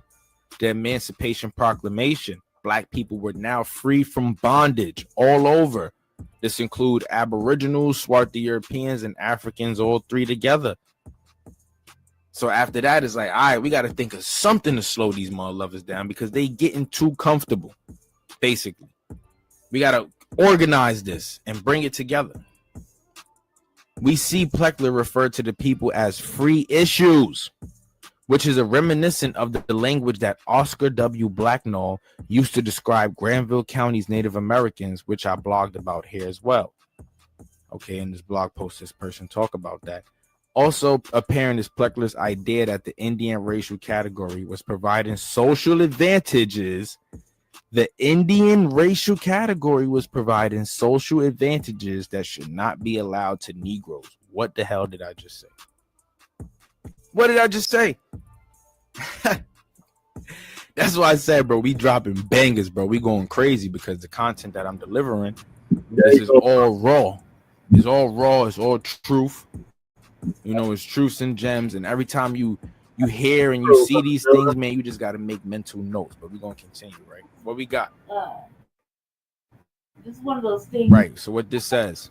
Take piece by piece because it talks about a little bit about like some of where my people, where my father's people come from, a little bit, but not to a full extent. It also just shows me like, man, like I was asking Jesse, is that where all that free people of color shit come from?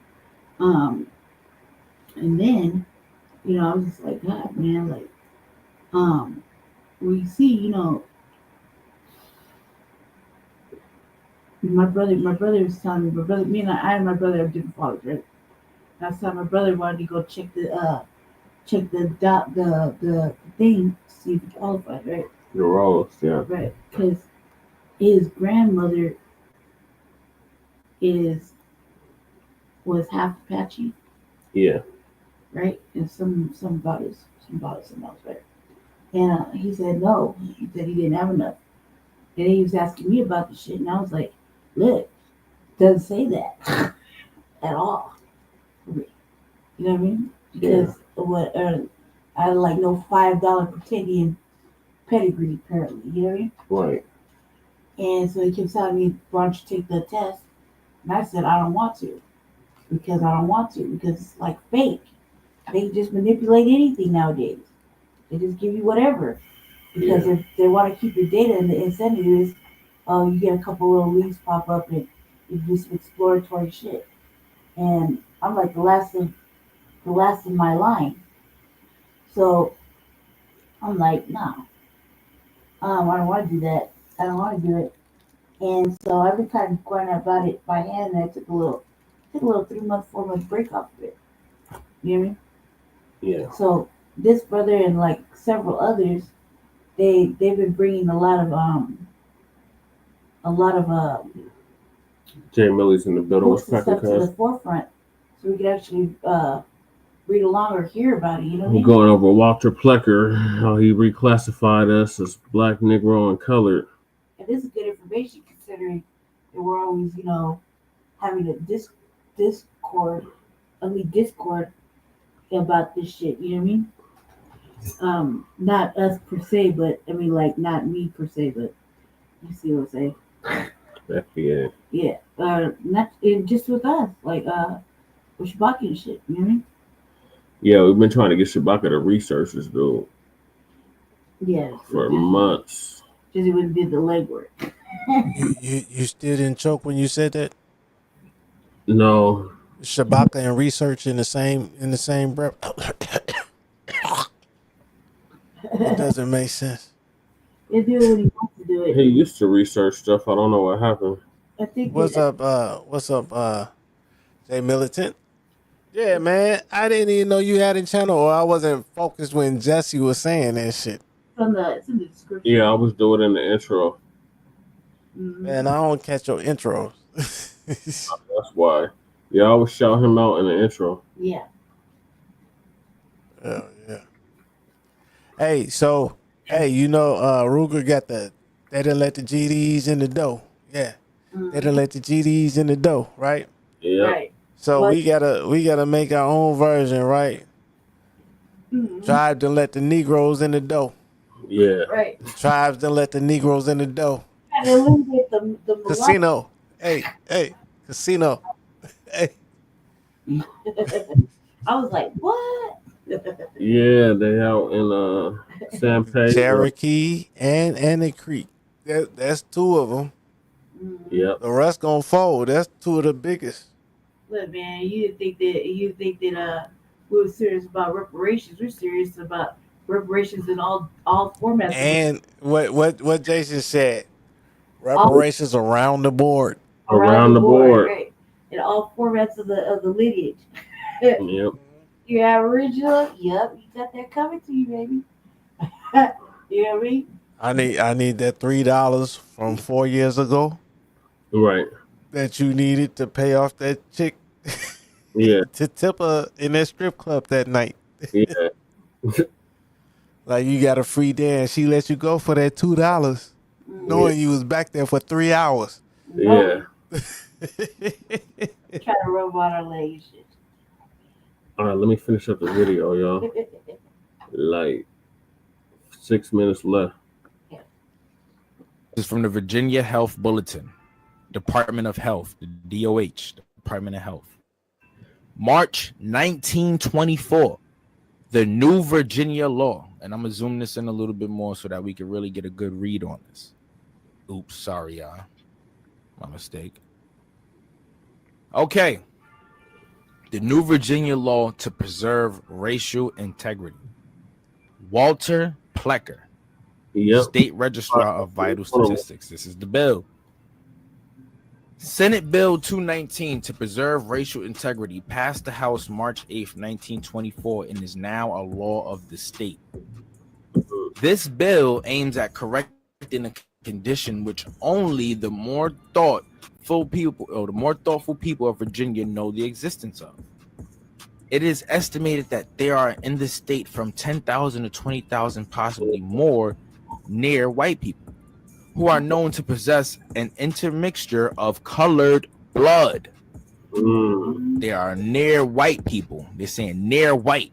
They are more near white, meaning they are more light-skinned people who possess an intermixture of colored blood. This could be dark-skinned European and brown-skinned Indian. They just can't find a way to correctly address us for the melanin we have. These niggas behave. Because let me see, where does it say they're near white? Near white. No, right because here it says oh, he said near. Okay. No, it doesn't. No, Yeah, I'm just trying to say where it's, I'm trying to see where it says near, like they're near white people, possibly more near white people. His accent made it say like it was like near white people or whatever. Yeah. And it's like if he's got that Jamaican accent on it and he speaks English like me and you, and he puts that near white or whatever. It's like, wait, what does that mean if you put that type of oomph on it? Right. You know, so that's why I wanted to read it to make sure he's actually saying near. Yeah, near white. So they're passing for white. But if they got caught passing, they probably get their lights beaten out of them. Yeah. Okay. No, because his accent was throwing me. Okay. Yeah, OD. In some cases, to a slight extent, it is true, but still enough to prevent them from being white, because they weren't white. Impossible to declare themselves as white, or even to have the court so declare them. And this was to get away from slavery and indentured servitude and being stripped away from the families. A lot of Aboriginals did this, not even gonna lie. They found, they rubbed shoulders with white people so they could get these passes that white people were getting, even though white people were also indentured servants at one point in time. Yeah, the Irish. In many counties, they exist as distinct colonies, holding themselves aloof from Negroes, but not being admitted by the white people as of their race.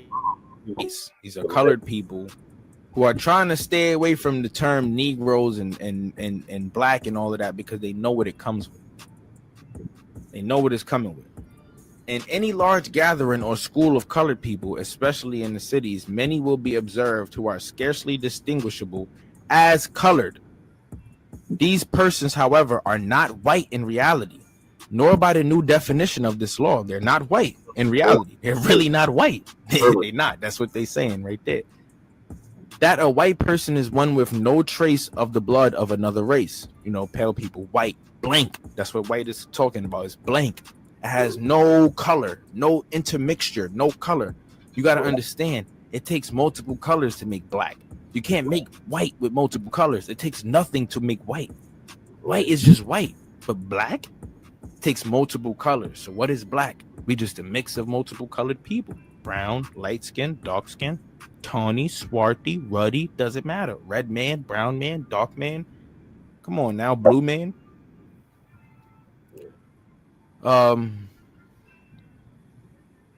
Right. Except that a person with 1/16th. How do you find 1/16th? If you break down an eighth of weed, 1/16th of that ain't even a spliff. So how do you measure 1/16th of one's blood? Right. How do you do that, bro? A so late in is a half of a 3/5. Y'all don't even have the medical what the hell is he talking about? So how you do it before? You can't break a 3/5 in half. What the fuck is that? 1/16th of the He's American talking Indian. stupid. If there's no other race mixture, they may be classified as white. Their children are If I likely to gave you a revert to the 3/5, you couldn't break it in half, and you take one Negro half, and he type, take one half. even when all apparent evidence of mixture. Yeah. So that both of y'all got a 16th then, right? It's easy to make down a 16th. What the fuck is this idiot talking about? They sound like that, yeah. I don't know, crew. I really can't stand dumb people, man. Well, not dumb, but like they talk so loud, they not saying nothing.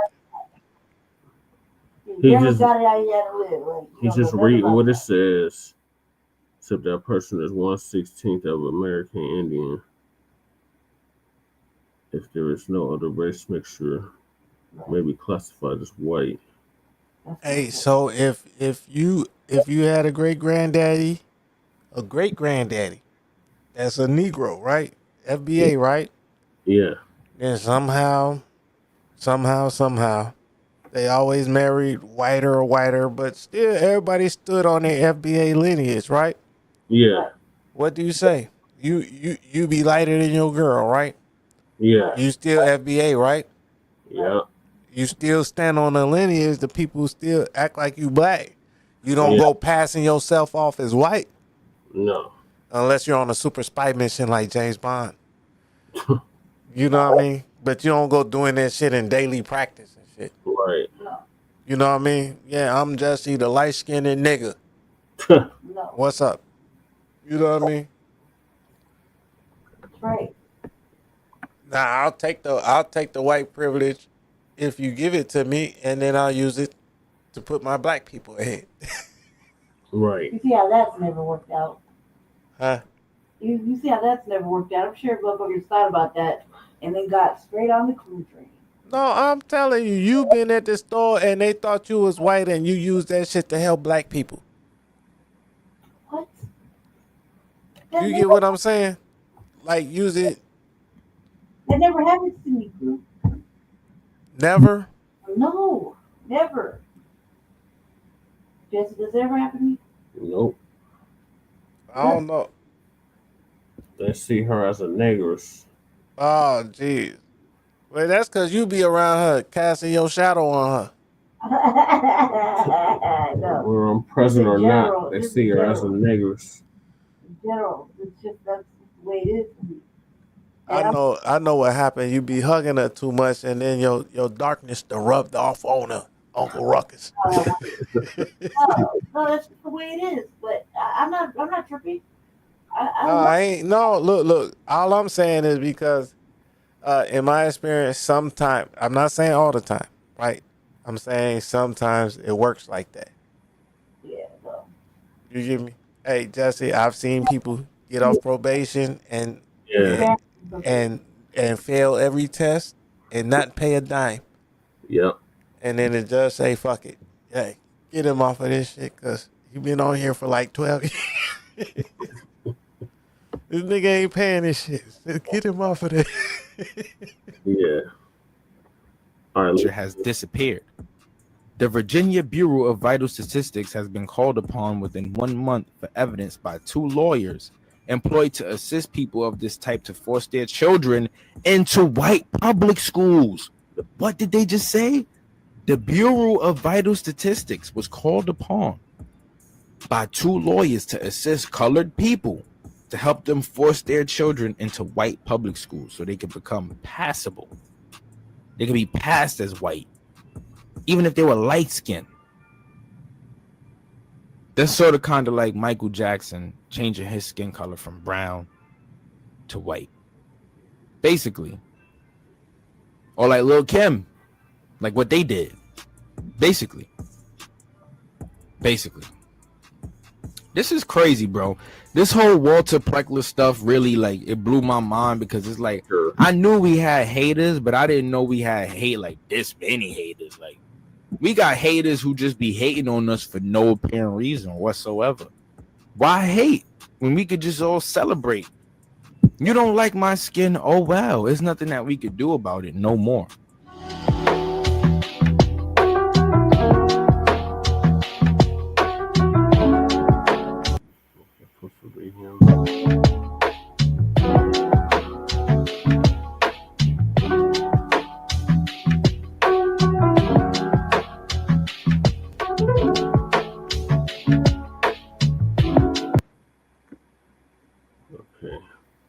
I just found this dude's channel, so I've been hip to it for a minute. I just never subscribed until today. I thought I did subscribe, but I've been shadow banned and getting unsubscribed. I resubscribed to TVA and Professor Black Truth and Afro Leach channel the other day. damn, they don't subscribe you from everything. Pretty much. I didn't like that. Now, are you sure you're not using another channel? Yeah, pretty positive. Okay, no, I'm just double checking, you know. But he knows me in the chat, under the seduction doll, under my seduction doll moniker. No, because you know we got our so you got your personal thing, and then you got your like public channels and whatnot. Yeah, no. So you might have your personal email that's not even tied to a channel. No, my personal channel is the one I do all the chatting in when I can. I don't like chatting. Okay. That's why it looks like I'm not participating. But no, I'm caught up to everything. I just haven't. But that's the one you can subscribe to everybody on. Mm-hmm. Okay. Yeah, the one's the seduction doll. The other one, I got Like, okay. channel. All right. So let me show you something, right? If I may. All right, watch the chat real quick. I'll show you my CRU reality, which is my same email, but this is my personal shit. Yeah. You get me? Mm-hmm.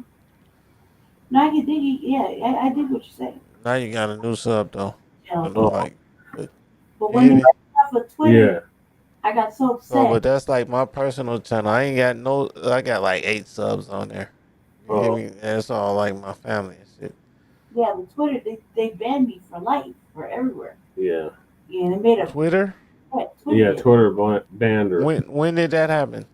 when he was fully Judah that day. How long ago? February. February. This year? Yeah. When I was trying to put a post out, they banned me from it. What did you post? Nothing. I couldn't post anything. I'll see. They said I did some shit, but they could never. I ain't gonna act like I'm the boss or whatever, but let me see what I can do. No.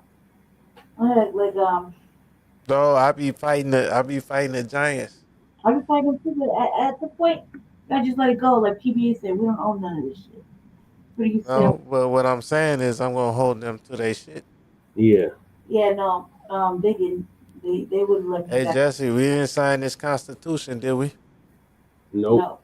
But it says some certain things, right? Yep. All right. So if it means what it says, let's do that then. You get me? We gonna make them fold till they tell us it's all bullshit. We only got 3 more little topics to go through, and then that's that for this. Correct. All right, so yeah, this is what we've been talking about for the longest. Walter Pleccer reclassified as Black, Negro, and Colored down in Virginia. And yeah, this explains a lot about these $5 Indians, these Pretendians, and they all owe us reparations. Mm-hmm. All right, so moving along, we got the real force that killed slavery, FBA, and it wasn't Lincoln.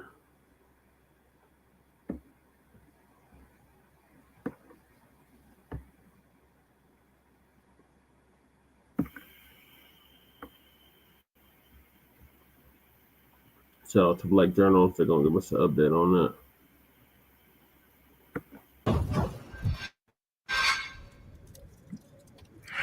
Keep working, you lazy dogs. I want this field cleared by sundown. Slavery was once the backbone of economies across the world, a horrific practice so widespread that for millennia, nobody seriously questioned it.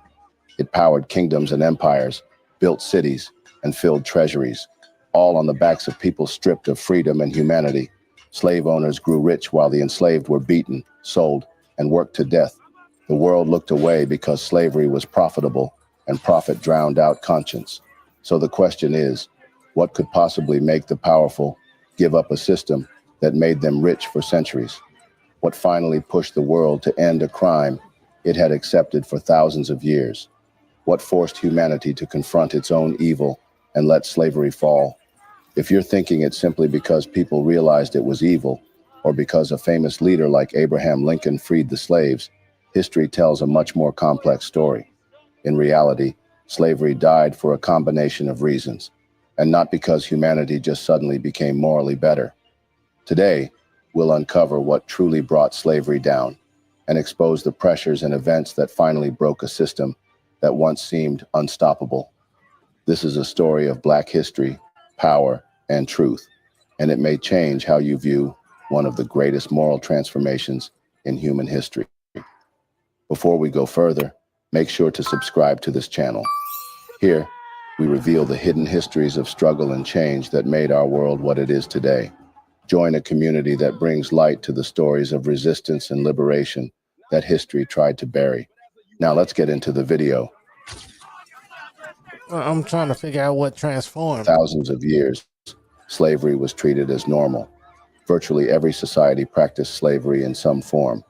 The ancient Greeks and Romans kept slaves as servants, miners, and gladiators. Powerful empires in China, India, and the Middle East all enslaved people. African kingdoms enslaved war captives and traded them. Even many Native American cultures had slaves captured from rival tribes. There was no such No thing as region of the India world was back then. untouched. By the 18th century, slavery was especially integral in the New World. European colonial powers had industrialized the practice on plantations. For instance, the French colony of Saint-Domingue, now Haiti, was the richest sugar-producing territory on Earth by the late 1700s, at one point generating more revenue than all 13 American colonies combined. The brutal irony is that the modern concepts of liberty and equality were stirring even as the slave system reached its peak profitability. In short, for most of human history, nobody imagined a world without slavery. It was hugely profitable, socially accepted, and backed by law and religion. So what changed? How did we go from that reality to a world where slavery is almost universally outlawed, at least on paper, by 1900? Many prefer to believe the answer is Abraham Lincoln, or that people simply grew more moral and recognized slavery as evil. But the truth is actually far more complex. Although a gradual change of morals is part of it, the death of slavery was a global process driven by the convergence of many factors. Let's break them down.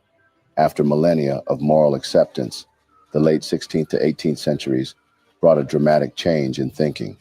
Suddenly, voices began to say that slavery was not a natural fact of life, but a profound moral wrong. This moral transformation didn't happen overnight, and it certainly didn't happen everywhere at once. But its origins can be traced to the Enlightenment and changing religious attitudes in the West.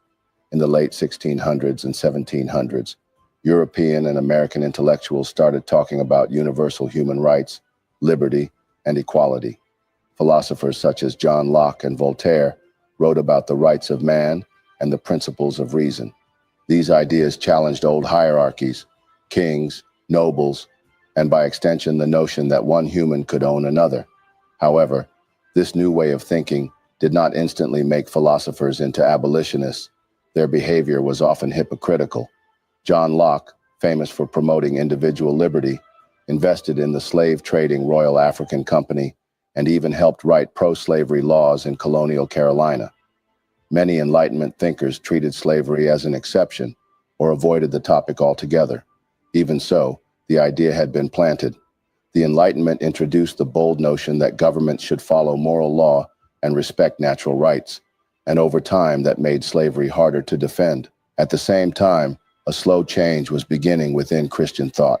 For centuries, most churches either tolerated slavery or took part in it. That began to change in the 18th century. One of the first groups to make slavery a moral issue were the Quakers, also called the Religious Society of Friends. Founded in mid-17th century England by George Fox, the Quakers rejected strict church hierarchies and taught that every person carried the inner light of God. This belief made the idea of owning another human being impossible to justify. As early as the late 1600s, Quakers in Pennsylvania and London began questioning whether slavery was righteous, and by the 1700s, they banned their members from owning slaves. They issued some of the first formal religious condemnations of slavery, spreading pamphlets and petitions that called it a sin against God's law. At a time when most churches were silent or complicit, the Quakers stood out as some of the earliest and loudest voices for abolition. This was a wave of religious energy that swept through Britain and the American colonies, filling churches and open fields with fiery preachers who urged people to embrace personal faith, seek salvation, and take moral responsibility for the world around them.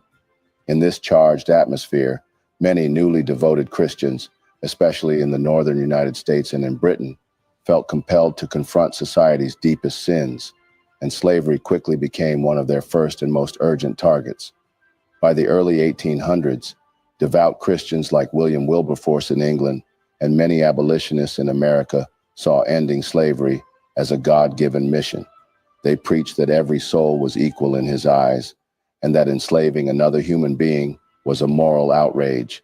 Churches that had once twisted scripture to excuse slavery now tore themselves apart over it. In the United States, major denominations like the Baptists, Methodists, and Presbyterians split into northern and southern branches, often directly because of fierce arguments over whether slavery was a sin.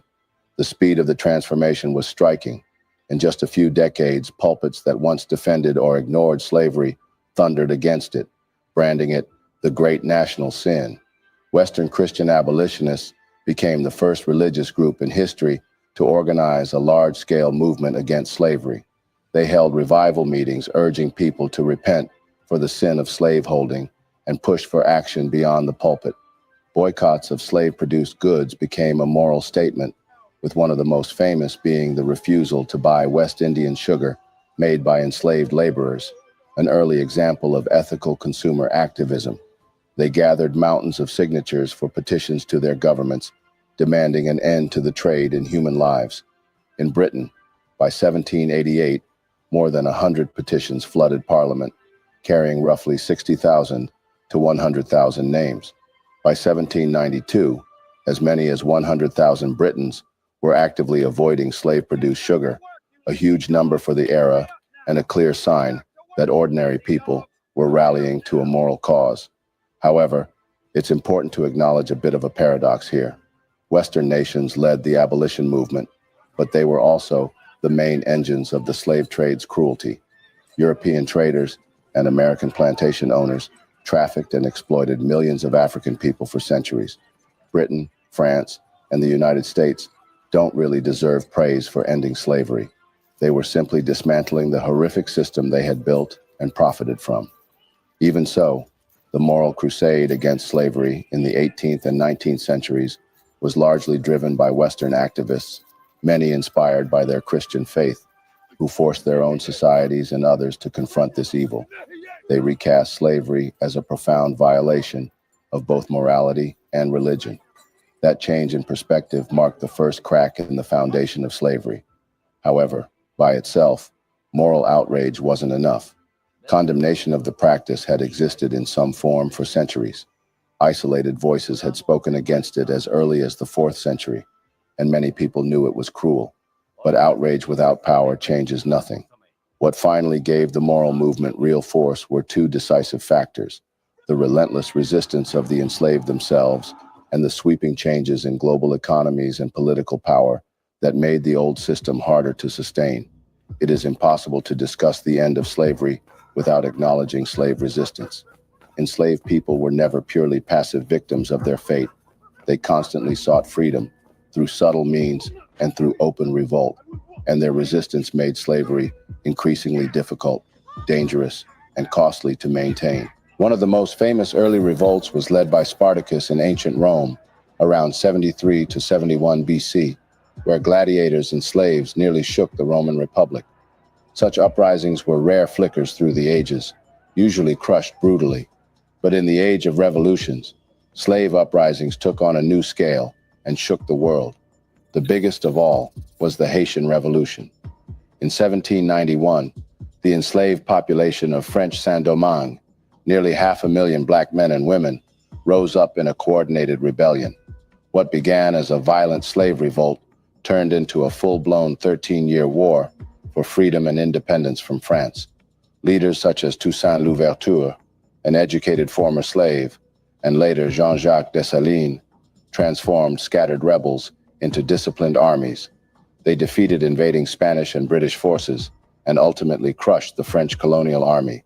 The result was Haiti, the first independent Black republic in the Western Hemisphere, declared in 1804. It was an achievement for the enslaved, but no one can deny that the cost was devastating. An estimated 100,000 Black Haitians and 24,000 whites died in the struggle. Even so, the victory had a historic impact. Haiti had been one of the richest colonies in the world and a key pillar of France's economy, and its sudden loss rattled the entire colonial order. White slave owners everywhere were horrified by Haiti. For enslaved people and abolitionists, it was an inspiration, proof that enslaved Africans could fight and win their freedom. For slaveholding societies, Haiti was a nightmare come true, a violent overthrow of the old order. The Haitian Revolution fundamentally changed the conversation about slavery. It terrified slave owners in the American South and the Caribbean, who tightened their grip out of fear that another Haiti could happen on their soil. It also emboldened abolitionists in Europe, who pointed to Haiti as evidence that oppressed people would not stay oppressed forever. Haiti was the largest and most successful slave revolt in history, but it wasn't the only one shaking the foundations of slavery. No, it wasn't. The 3 Civil decades War later, was. in 1831 and 1832, Jamaica erupted in a massive uprising known as the Baptist War, or the Christmas Rebellion. Around 60,000 enslaved Jamaicans, roughly 1/5 of the island's enslaved population, launched a coordinated general strike and armed revolt led by a Baptist preacher named Samuel Sharp. Plantations burned and rebel forces clashed with colonial militias in fierce battles. The rebellion was crushed in about 10 days, followed by horrifying reprisals in which hundreds of rebels were executed. Yet politically, the impact was enormous. News of the uprising stunned the British public and parliament, convincing many that slavery... You know how cold we was? How cold we let them go fight amongst themselves first. Yep. And then we just came in and closed the day. Mm-hmm. That's how cold we was. Yeah. That's about enough for y'all. So, hey, you want to jump in there, Jesse? Yeah, Ray. I don't know if Lady Che gonna let me go in there right now. What? It's only like 10,000 of them, and it's like 40 of us. Right. Yeah. Lady Che gonna be like, yeah, that's more than enough. That's more than enough. Right. I was afraid to keep the spray bottle. Yeah. And you gonna be like, you gonna tell me like, you better make sure Jesse come home, otherwise I'm gonna beat your ass good. Right, I know you will. Jesse always comes home. We gotta find somewhere to sleep. All right, let me Nah, finish. that's only if I take him if I take him out to eat, as it were. Yeah. If I take him for dinner afterwards, after we get done with work, and then he doesn't get home in time, then now he get to sleep. Well, in the cat house now, ain't it? Ain't no dog house, right? Right. They make some motherfuckers because I got a dress. Shay gonna be out there with scratching the pole and shit. Talking about, can I get back in? Right. Let me finish this. All right, my bad. Cats are all over the place. Ain't nobody got to work colonies tomorrow. had It's a become holiday. impossible to sustain. I know. Within just 2 years, Britain passed the Slavery Abolition Act of 1833, freeing nearly 800,000 people in its Caribbean and other colonies, though many were forced into a short apprenticeship before full emancipation. Historians widely agree that the Baptist War was a decisive moment, pushing Britain over the edge and forcing the empire to confront slavery with fire, blood. Though many were forced into a short thing before emancipation. That's no, La Overture. Once he won the war, he said they can't run Haiti no more. So he re-enslaved the motherfuckers that he just freed. Damn. Run it back like 20 seconds. He said they had to forcibly serve a term before their emancipation, even though they won the war. Battles. The rebellion was crushed in about 10 days, followed by horrifying reprisals in which hundreds of rebels were executed. Yet politically, the impact was enormous. News of the uprising stunned the British public and parliament, convincing many that slavery in the colonies had become impossible to sustain. Within just 2 years, Britain passed the Slavery Abolition Act of 1833, freeing nearly 800,000 people in its Caribbean and other colonies, though many were forced into a short apprenticeship before full emancipation. Historians widely agree that the Baptist War was a decisive moment, pushing Britain. More slavery. What's a forced apprenticeship? Slavery. Hey, Che, I gotta drive you around. Wait, what? I don't. Nigga, come to Colorado else. Wait, what do you mean? Apprenticeship is I will teach you how to pick this side of the field. Or bust down. There's your cash app. There's your gas. Pull up. Like, damn. What the fuck? I'm gonna teach this bed witch how to warm up this side of the bed. I left you enough room for 2 vapes and some food. Yeah. Get here. Otherwise, be buck broken on this side of the yard. That sounds like slavery, though, don't it? Yeah, it does. Huh? Forced apprenticeship right after the war. Yeah. And over the edge and forcing the empire to confront slavery with fire, blood, and the undeniable will of the enslaved. There were numerous other revolts, including Gabriel's Rebellion in Virginia in 1800, Nat Turner's Rebellion in Before Virginia in 1804. 1831, uprisings in Barbados in 1816, and Demerara in 1823, as well as smaller revolts and conspiracies in Brazil, Cuba, and elsewhere. Hey, did Most you were hear how they ultimately passed over crushed, that, Jesse? but the pattern was unmistakable. Yeah. The enslaved were never the first one compliant. they mentioned was They resisted 1800. constantly, making slavery look increasingly unstable. Yeah, that one was before 1804. Yep. Yeah, I've seen how they did that shit. They just skipped over it, but yeah, they said it and made sure everybody knows. Now, that wasn't the first one in America. There were several since the 1500s. Right. This is just this is the one they told us. I just wanted to highlight that so everybody don't think us niggas over here wasn't about that life. We always been about that life. Right. We've been fighting since day one. And then footwork By on the the end. 1800s, much of the Caribbean had majority slave populations, with enslaved blacks outnumbering whites by as much as 10 to 1 in some colonies. Any revolt could erupt into a widespread war. The scale of slavery in the Americas, massive plantations with hundreds of enslaved Anything could workers, erupt and into entire a regions war. like Haiti or Jamaica, and 90% of the population was black and enslaved, created an explosive situation.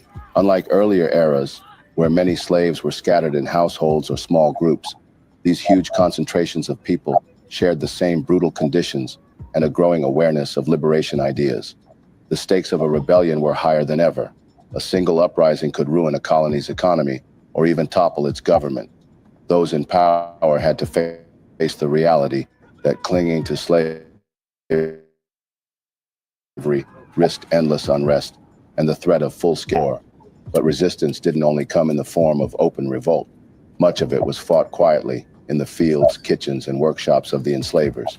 Enslaved people resisted their bondage in countless subtle ways, working slowly, feigning illness, breaking tools, setting fire to warehouses or crops, or poisoning masters' food. Such acts of sabotage and non-cooperation were impossible to fully stop. They hurt slave owners' profits in ways that are hard to quantify, but very real. A form of quiet economic warfare from within. Plantation owners wrote often about their How can you frustration with make me slaves, cook your food shamming, when you got me and my doing poor family work on hostile? purpose. Slaves also maintained their dignity and culture in ways their masters tried to, holding secret prayer meetings, learning to read, or sustaining family bonds, all forms of resistance to the dehumanization of slavery. Thousands of enslaved people chose the path of escape as well. The moment there Sounds was any better than the opportunity, tethers. many would run away from plantations seeking freedom. In the Hear United any stories States, about this these from the runaways formed a tethers? stream of fugitives heading north. This gave rise to the famed Underground Railroad, an informal network of safe houses and abolitionist allies that helped enslaved people flee to free states or Canada. Figures like Harriet Tubman, an escaped slave herself, became legendary conductors on this railroad, risking their lives repeatedly to guide others to freedom. Tubman alone rescued an estimated 70 people in about 13 expeditions and gave these instructions motherfuckers to was dozens alive in the more, earning her the 1900s. nickname Moses. Jesse, we was born in the Every successful 1900s, escape right? chipped away at a slave owner's wealth, since enslaved people were valuable property and their labor generated profit. As escapes increased, especially in border states, slaveholders grew paranoid. They spent more and more effort and money on slave patrols and bounty What's hunters to cracking? catch Yes, it's fugitives. AI talking. Southern states enacted hard, like the Fugitive Slave But I was Act in the telling U.S. Jesse though, and to you punish probably there anyone too, aiding right? runaways, We was born in and the to empower posses and 1900s, hunt right? escapees even in Harriet free lived territories. in All the of this, 1900s. the patrols, W.E.B. Du Bois lived bloodhounds, in the hired slave 1900s. catchers, was a growing It's expense not that source of far tension. away. It essentially militated slaveholding regions as white populations armed themselves and formed militias dedicated to preventing slave revolts or escapes. In some places, every white male was required to serve in slave patrols by law. This amounted to an internal security state just to keep slaves in chains. The more violent and repressive the system became, the more it alienated observers and undermined any pretense of harmony. Any notion that slaves were content or naturally suited to servitude was shattered by the constant flight and fighting, and owners lived in fear on top of their piles of wealth. John Stuart Mill, the English philosopher, pointed out this paradox that the slave shit owners couldn't were happen around a essentially bunch of the us prisoners of the slaves because they had to devote so much effort to surveilling and controlling those they enslaved. This ever-present resistance made slavery look increasingly unstable and unsustainable. It's hard to run a profitable modern economy when you're also running a police state to guard your labor force. Now, to be clear, resistance alone did not end slavery, but it was a major force in bringing it down.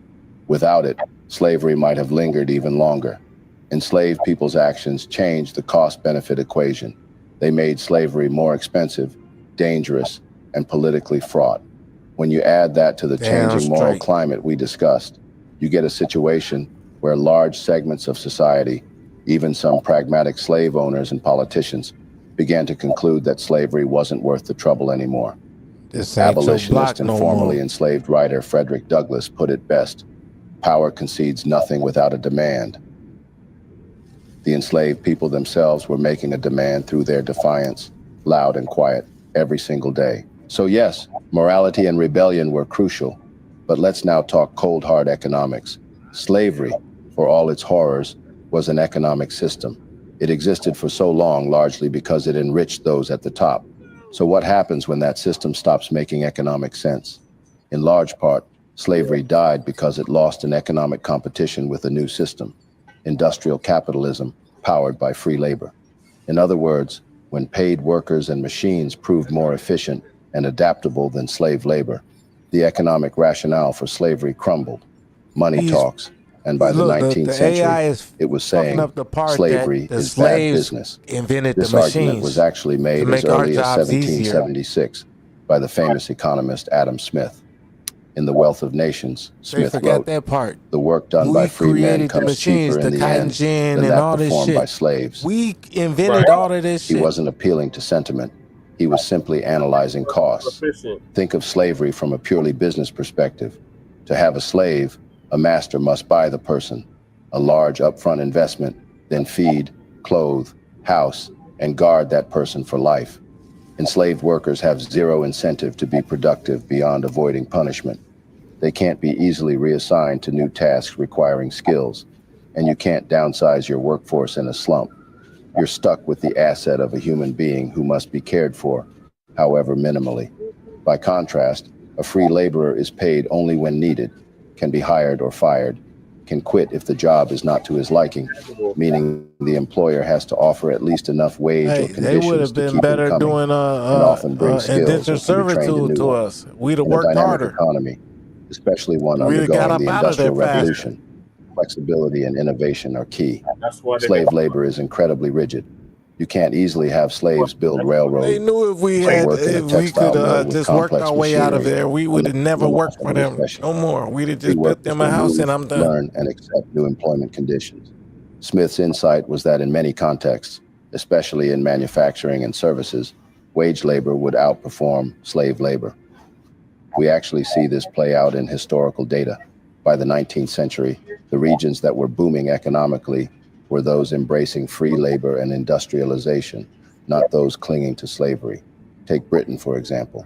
Britain was the first major country to abolish both the slave trade in 1807 and then slavery itself in its colonies in 1833.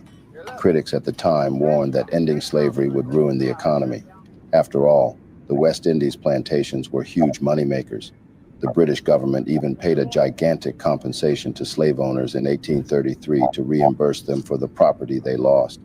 20 million pounds were paid out to former owners, an enormous sum at the time that amounted to roughly 40% of the national budget. And yet, Britain's economy did not collapse. In fact, it surged forward. The 1830s and 1840s Did you hear were the that? peak Pause of the that, Industrial Jesse. Revolution in Britain. Did you hear that? Textiles, ironworks, steam power. These drove GDP they upward. said Britain paid reparations to the slave owners, though, but they paid the reparations, right? And they said, oh, it's all doom and gloom, right? Running back like 30 seconds. And they said, oh, and their economy did not collapse. You get me? They paid It surged reparations forward. and The 1830s and 1840s were the peak of the Industrial Revolution in Britain. Textiles, ironworks, steam power. These drove GDP upward. Factories in Manchester and Birmingham didn't need slaves. They needed free workers and engineers. British colonies like India and elsewhere became markets for goods, rather than just slave work plantations. So despite losing free labor from slaves, Britain grew richer. Within a few decades, the value produced by industrial No, manufacturing run it back a little bit more. You didn't go back far enough. My bad, my bad. This lesson wasn't lost on observers. A modernizing economy could thrive without slavery. Look at the United States in the 1800s, Britain, for example. But yeah, Britain was the first major country to abolish postal slave trade in 1807, and then slavery itself in its colonies in 1833. My bad, I'm gonna Critics at stop the talking. time warned that ending I'll let you slavery know would when ruin the economy. After all, the West Indies plantations were huge moneymakers. The British government even paid a gigantic compensation to slave owners in 1833 to reimburse them for the property they lost. 20 million pounds were paid out to former owners, an enormous sum at the time that amounted to roughly 40% of the national budget. And yet, Britain's economy did not collapse. In fact, it surged forward. The 1830s and 1840s were the peak of the Industrial Revolution in Britain. Textiles, ironworks, steam power, these drove GDP upward. Factories in Manchester and Birmingham didn't need slaves. They needed free workers and engineers. British colonies like India and elsewhere became markets for goods, rather than just slave work plantations. So despite losing free labor from slaves, Britain grew richer. Within a few decades, the value produced by industrial manufacturing far outstripped the old sugar islands. This lesson wasn't lost on observers. A modernizing economy could thrive without slavery. Look at the United States in the 1800s. The southern slave states were certainly wealthy in terms of cotton exports, but the northern free states were rapidly outpacing them in every other measure: population, technology, infrastructure, and diversified wealth. The North built canals, railroads, factories, and attracted millions of immigrants to work in its cities and farms. The South basically had one main product, cotton, and relied on the North or England for most manufactured goods. Some Southern thinkers feared that they were lagging. One famous Southern quote came from Texas politician Louis Wigfall, who declared, "We want no manufacturers. We desire no trading, no mechanical or manufacturing classes. As long as we have our rice, our sugar, our cotton, and our tobacco, we can command wealth to purchase all we want." A clear clinging to the plantation way. But this was short-sighted. By the 1860s, on the eve of the Civil War, the North's economy was far larger and more advanced than the South's, even though the South had produced great riches from cotton. The free labor system in the North was simply more adaptable and better suited to modern growth. After the Civil War ended slavery in America, the United States entered one of the fastest periods of economic growth in its history. The Gilded Age, roughly from 1865 to 1900, saw a boom in railroads, steel, oil, and industrial power. The absence of slavery did not hold the nation back. If anything, it opened the door to new forms of growth, even as harsh and exploitative labor conditions persisted. Meanwhile, the southern states, which had been the wealthiest region before the Civil War, sank into economic stagnation for generations. Their insistence on slavery, and later on a low-wage sharecropping system, left them unable to attract the immigrants and investment that fueled prosperity in the North and West. Even today, some of the United States' regional economic disparities can be traced to the divide between a past built on slavery and a system of free labor. Another telling case is Brazil, the last country in the Western Hemisphere to abolish slavery in 1888. In the 19th century, Brazil's economy relied heavily on coffee, sugar, and rubber. What the hell game is y'all playing while y'all live streaming? Long after other nations had stopped. In total, roughly 5 million Africans were brought to Brazil, more than any other country in history. By the 1880s, however, Brazil was falling behind the world's industrial powers. When slavery finally ended, under both internal pressure and after many enslaved people had already fled or stopped cooperating, the country faced a late start in moving toward a modern economy. Some Brazilian elites recognized that clinging to slave-based agriculture was preventing the nation from diversifying and progressing. After emancipation, Brazil began to industrialize and saw a wave of European immigrants arrive to work on farms and in factories. In essence, Modernization and slavery were at odds. You could stick with the old labor system, but you'd miss the train of progress. The countries and regions that abandoned slavery earlier leapt forward economically, while those that delayed, like Brazil and the American South, paid a heavy price for their stubbornness. It is also important to clear up a common misconception. Some assume slavery was ended because it was no longer profitable. That's too simple. In some places like Caribbean islands with worn-out soil, or the Upper South in the United States, where tobacco production was declining, slavery had become less profitable than before. But in other regions, such as the Deep South, Cuba, and newly opened cotton lands, slavery remained highly profitable right up to the end. What truly shifted the balance was the rise of a different economic model that turned out to be much more efficient and sustainable on a national and global scale. I'm gonna go Industrial sell capital changed Jesse everything. Paris sunglasses A growing for capitalist class no 10,000 longer wanted to be tied naira. to the old plantation elite. They saw far greater opportunity in free labor, wage markets, and mechanization, which could fuel trade and industry without the instability and moral baggage of human bondage. It's a bit uncomfortable to accept that economics and not morality was the final nail in the coffin of slavery. We like to think people do the right thing just because it's right. But in this case, the right thing, abolishing slavery, also started to align with the practical thing. As historian Eric Williams argued in Capitalism and Slavery, asking why slavery ended is like asking why a business Hey, failed. Jesse, check Yes, your it ran shit. out of money, but that's tied to everything from bad products to new competition. Slavery ended You hear officially me? when Check it your lost shit the real backing quick. of law and when armies and navies enforced its end. But those political decisions were made easier because slavery was losing its competitive edge in the modern world. In a brutal sense, paid labor beat slave labor. The numbers finally flipped, and once they did, the high-minded moral arguments suddenly found a lot more takers among the powerful. Yet, it would be cynical to give economics all the credit. The moral conviction and the human suffering are what drove people to act against slavery, even when it was still profitable. Nowhere was this clearer than in the United States, where the issue of slavery led to an all-out civil war, a war. I think you might make it. Mm-hmm. Oh, you should have. Oh shit! I posted. Hey, Tay, I ain't ready to upgrade my computer like that, though. But what you think? What do you mean? Did you see what I sent you? No, where did you send it? To the same place I always text you. To my Twitter. No, to your phone. Okay. Oh, you want me to send it to Twitter?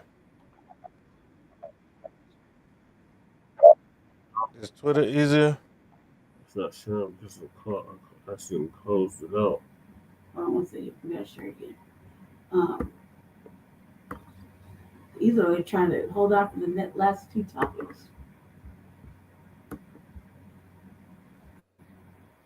Either way, now it's both places. Slavery, even when it was still profitable. Nowhere was this clearer than in the United States, where the issue of slavery led to an all-out civil war, a war not between slaves and masters, but between free states and slave states. The U.S. was almost unique in that it required a massive war among its own citizens to finally uproot slavery. So far, we've seen how moral pressure, economic change, and the relentless lie? all Jesse, can chipped you away pause it? Oh my God. slavery. Why do they The lie? fight They didn't to the fight the war to end slavery. the 19th century came through direct government action, pushed forward by those very pressures. No nation played a larger role in this than Britain, which was once the world's leading slave trading power, yet ultimately became the driving force in enforcing abolition on a global scale. In the early 1800s, fresh off the momentum of grassroots abolitionist campaigning, Britain took a bold step. It outlawed the slave trade in 1807 and then slavery itself in 1833 throughout its vast empire. But Britain didn't stop at cleaning its own house. It embarked on what has been called a global anti-slavery crusade, using its navy and diplomacy to pressure other nations into ending the trade and eventually Hey slavery. Jesse, I'm This is a walking around with fascinating my and gun often using overlooked chapter. diplomacy. One I'm empire using my at its navy and height, my diplomacy. devoting significant resources to ending the practice of slave trafficking worldwide. One of the most powerful tools of the abolitionist movement was imagery. In 1787, British abolitionists published the now famous diagram of the slave ship Brooks, which showed 454 enslaved Africans crammed into the ship's lower decks like cargo. The cross-section revealed rows of human beings chained shoulder to shoulder with barely 10 inches of headroom. Right. It was a horrifying sight that made the cruelty of the Middle Passage undeniable. Nobody did that. For the first time, ordinary people who had never seen a slave ship could truly grasp the inhumanity of the trade. The Brooks diagram spread rapidly, appearing in pamphlets, newspapers, and posters across Britain. Its impact was immediate. Within months, Even tens say of we didn't thousands of have no Britons, morals, from right? local church groups to town councils, added their Say names we to say petitions selling demanding people is an like end to the selling slave chickens, trade. right? Public pressure on Parliament surged, chickens wouldn't fueled even by make this single, unforgettable image. Abolitionists like William Wilberforce, a British politician who became the leading voice for abolition in Parliament, seized this surge of moral outrage and turned it into action. Year after year, he introduced bills to end the slave trade, refusing to let the issue fade. After roughly 2 decades of relentless campaigning, Parliament finally acted. The Slave Trade Act of 1807 passed, making it illegal for any British ship or subject to buy or sell human beings in the Atlantic trade. Ending the trade was politically easier than ending slavery itself, since it did not immediately take enslaved people away from their colonial owners, but it was the critical first step toward dismantling the system. Crucially, Britain then took the extraordinary step of enforcing this ban on the high seas. The British Royal Navy set up the West Africa Squadron, a permanent naval task force patrolling the African coast, charged with intercepting slave ships. For the next 50 years, the West Africa Squadron hunted slave traders. They faced immense challenges. The African coastline was long, and smugglers used fast ships and various tricks like flying false flags or throwing slaves overboard if a warship neared. Still, the Royal Navy's mission persisted. They negotiated treaties with other powers to allow the right of search on suspected slavers. They gradually increased the squadron's size and improved its ships. Over decades, the West Africa Squadron seized around 1,600 slave ships and freed roughly 150,000 African captives from those vessels. These liberated Africans were usually taken to Sierra Leone, a British colony in West Africa founded as a home for freed slaves. There, courts adjudicated the captured ships. Life for the captives wasn't always rosy. Many ended up as indentured apprentices or soldiers in British service, ironically, but they were not delivered to American plantations at least. Britain paid a steep price for this effort. It's estimated that around 1,500 to 2,000 British sailors died on anti-slavery patrols from combat or disease. The cost was huge. At its height, up to 2% of Britain's GDP was spent on naval suppression of the slave trade. Some historians note that at times the anti-slavery patrols amounted to half of the Royal Navy's operations. This is one reason the British tend to be proud of their abolitionist history, sometimes to a fault, overlooking their prior role in the slave trade. It was a unique commitment, and it did have an effect. The transatlantic slave trade gradually decreased after 1807, though it took decades. The U.S. also banned slave importations in 1808, the earliest allowed by its constitution, and other nations followed, but illegal smuggling continued. The Royal Navy's pressure, however, made it riskier and costlier. Slave ships had to use faster schooners and pack as many people as possible to turn a quick profit, which led to even higher mortality and eventually diminishing returns as more ships were caught. Britain also applied diplomatic pressure to end slavery itself. They leaned on other empires. Spain, under British pressure, outlawed the slave trade in 1817, although it continued slavery in Cuba until 1886. France officially abolished slavery in 1848, after Napoleon's earlier reversal of the first abolition in the 1790s. The Netherlands ended slavery in 1863. Brazil became a major focus of British pressure. British warships patrolled the Atlantic, sometimes even entering Brazilian harbors to seize slave ships, sparking diplomatic crises. One of the boldest moves came Notice with how the all the Aberdeen Act NATO of countries 1845, stopped their which allowed slavery Britain to around treat the Brazilian same slave time as traders the as Civil pirates. War ended. The pressure worked. Yeah. Brazil banned its slave trade in 1850, and over the following decades, a mix of internal I'm movements just and saying, British I just influence noticed pushed the patterns. I country don't toward know. gradual abolition, which finally came in 1888. But one important point to remember is that British anti-slavery efforts were not purely altruistic. They served British interests in several ways. By shutting down the slave trade, Britain weakened the Really? economies of rival slave-powered colonies in places like Cuba and Brazil, while claiming the mantle of moral leadership. The Royal Navy's anti-slavery patrols along Africa's coast expanded British naval dominance and gave the empire pretext to intervene abroad. Abolition became My part of Britain's word, I imperial never self-image, expected that. tied to the idea of a civilizing mission, even when other motives were at work. Still, British action undeniably sped up the end of slavery in many regions. Most Latin American nations abolished slavery soon after winning independence, but Cuba and Brazil held on longer. External pressure mattered. Cuban slavery ended in 1886 partly because Spain faced international isolation and exhaustion from wars, including one where freedom was promised to enslaved fighters. In Brazil, the system collapsed 2 years later. By 1888, thousands of enslaved people were fleeing or refusing to work. The country faced diplomatic pressure, and Princess Isabel signed the Golden Law, ending slavery once and for all. By 1900, slavery as a legal, recognized system was gone in most of the world. Only a few holdouts remained. The Ottoman Empire, covering Turkey and much of the Middle East, banned the slave trade in the mid-1800s under outside pressure and formally abolished slavery by America the still late hasn't banned 1800s. it. Iran did not abolish it until 1929. Mauritania in West Africa holds the grim distinction of being the last country to officially outlaw slavery in 1981, and it only made slavery a crime in America still has 2007. not outlawed Even slavery. today, in Mauritania and some other regions, forms of bondage and human trafficking still persist, despite being illegal.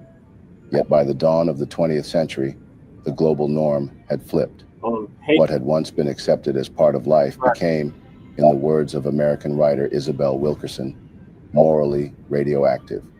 No government today dares defend slavery as a legitimate institution, marking one of the most profound moral transformations in human history. So, credit where it is due. So what does the Britain, 13th after Amendment say? profiting enormously from slavery, did more than any other single nation to push the world toward abolition. It was the first example of a powerful nation using international pressure for a human rights cause. But again, hypocrisy and self-interest were involved. Looking at all these factors, moral revolution, slave resistance, Pull up the economic text of the change, and 13th political Amendment. action, we can see that America is slavery not didn't die of done one with cause slavery. alone. It was a multifaceted process, essentially 150 years of upheaval that turned the world upside down. The real reason slavery died wasn't because a single person like Lincoln issued an order. It died because humanity, led in large part by the oppressed and their allies, forced it to die. It was a complex convergence of conscience, resistance, and historical change. Next time you hear someone praise the end of slavery as a moral triumph, remember it was also the result of people rising up and demanding that triumph, often at great risk. It's a story not of a sudden moral awakening, but of struggle and ultimately progress over many decades. If this story opened your eyes, subscribe for more content that explores Black history. And like and subscribe to Front Line Blacc News. I'm gonna pull it up now. Man, unsubscribe to that shit and give that shit a thumbs down.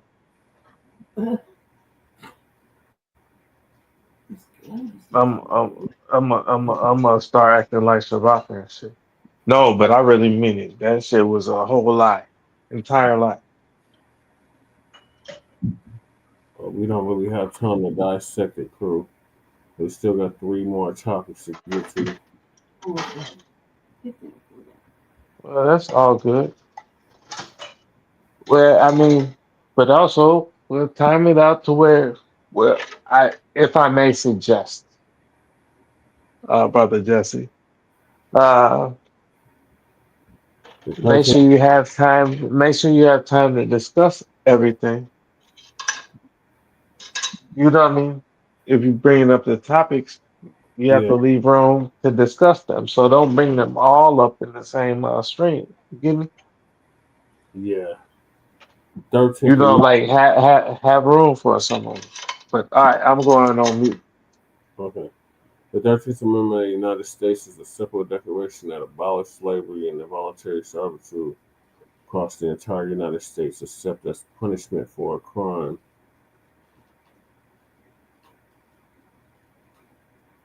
See that last part? That's Ex- that. I got you. I got you. Except as punishment for a crime. I got you. You're in prison now. You got to work. Yep. I got you. The chain gang. Convict legal Now force. what? Now Debt right. penalty. License plates. Seats for target. Yep. All of that. Gas for the Seats for schools. target. All of that nonsense. And then you get that Bob Barker soap. Oh, and it makes your skin so itchy.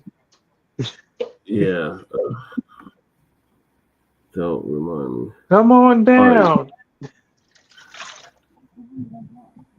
No, it's 3 more.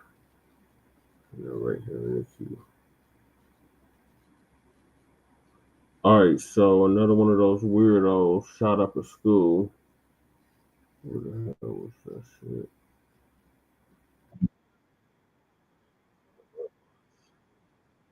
Oh, so another one of them weirdos, queerdos, transformers shot up a school in Minneapolis and killed 2 kids or shot 2 kids. So Tariq wants to know where the National Guard is in regards to extremists such as him or them or whatever the hell it is. And the dude that thought he was a woman is a dude. It's a white man. It's a white male. Shot the 2 little kids while they were playing. Sick. Like little school churches with it. Yeah, so Tariq gonna give us an update on that and why the National Like Guard. 8 and 10 years old. Like why they praying? Like gee. Right. Radio, like and subscribe.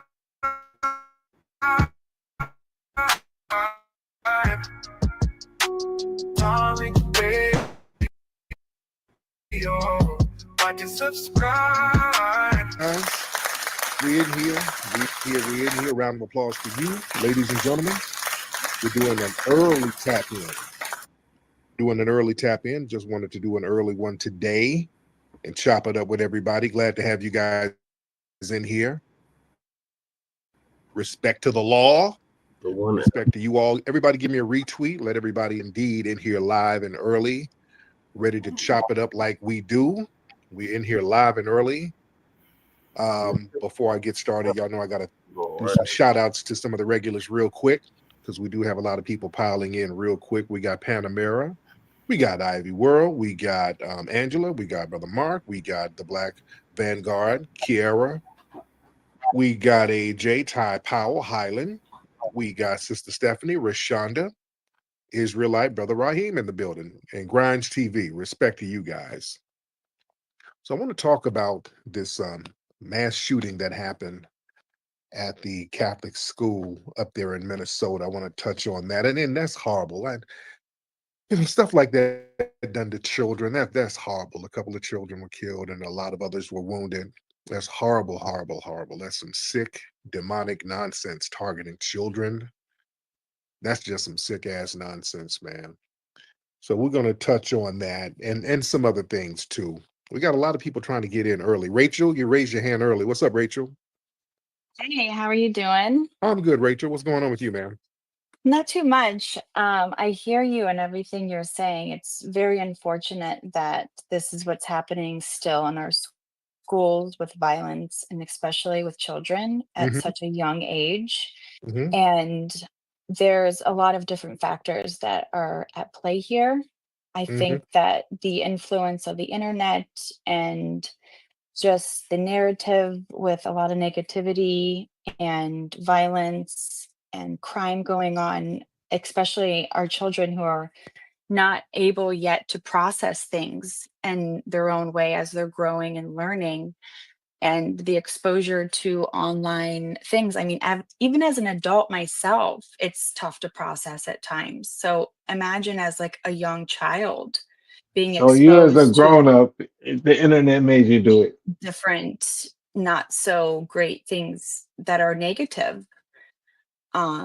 So it's sad, it really is, that it's reached this point. So we really need to start addressing how we are going to fix and assist the kids as they're being exposed to more online time. So yeah, it's majorly concerning for sure. Yes, indeed. All right. Well, thank you so much. I appreciate you. Thank But fam, you. listen, family, you know what it is. You know what it is. Let's be real. We're gonna be real here. This shooting, this is a part of violent white supremacist culture. See, we got to say it for what it is. This is an extension of violent white supremacist culture. The people in the dominant society, they don't want to say that. All right, because this guy, every week, every other week, it's the same thing. We have some suspected white supremacists who got some kind of weird identity or whatever, but they always have the white supremacist views. That's the constant thing. That's the thread that binds them. They always have some weird white supremacist views, don't they? So this guy had some neo-Nazi leanings. He had a gun. He was writing some racist stuff on the guns. So it's the same MO. It's the same MO. It's always these guys with these white supremacist ideologies. And the thing is, this guy they said he was trans. He identified as a woman. He changed his gender. And then people were making excuses saying he might have been suffering from mental illness and gender dysmorphia. It's a lot of damn splaining. It's a lot of splaining. Now, when a black person commits a crime, well, damn it, it's black culture. All of us get blamed. Well, it's no fathers in the home. The whole community gets blamed if somebody does a make-believe carjacking, just like they said in DC, which I don't believe that that dude who was working with Doge, I don't even believe he was carjacked or attempted to be carjacked. I don't even believe it. Somebody say a black person almost carjack him. Now the damn National Guards running around the damn streets of DC. Where are the National Guard for these white supremacist shooters? When you gonna march them around? That's where the National Guard needs to be. They don't need to be in DC. The National Guard out there in DC right now picking up some damn trash. They're picking up trash because there are no black criminal networks. You don't have them. No foundational black American ones. I'm not talking about the foreign ones. Now you got some people who are not FBA. They do have some of these little criminal networks. We don't have it though. Foundation. We don't have those networks of crime. Contrary to the propaganda, we're not a criminal class people. Black society, we don't co-sign crime. We let people put these things on us in order to justify their anti-black racism. But these guys who are shooting up schools every week, who go to the same websites, utilizing the same propaganda, you lone wolf them. They're a bunch of lone wolves. Oh, they were trans and they were confused. And man, listen, these people, they align with these white supremacist patterns. They align with other white supremacists from Dylan Roof.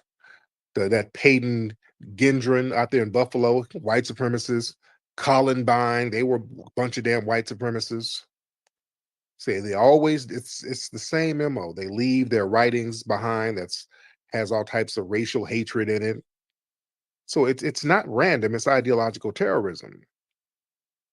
You know, then they target symbolic spaces. That's a white supremacist tactic. Yeah. So they can spread maximum fear. And then they put all of their extremist messages on their weapons.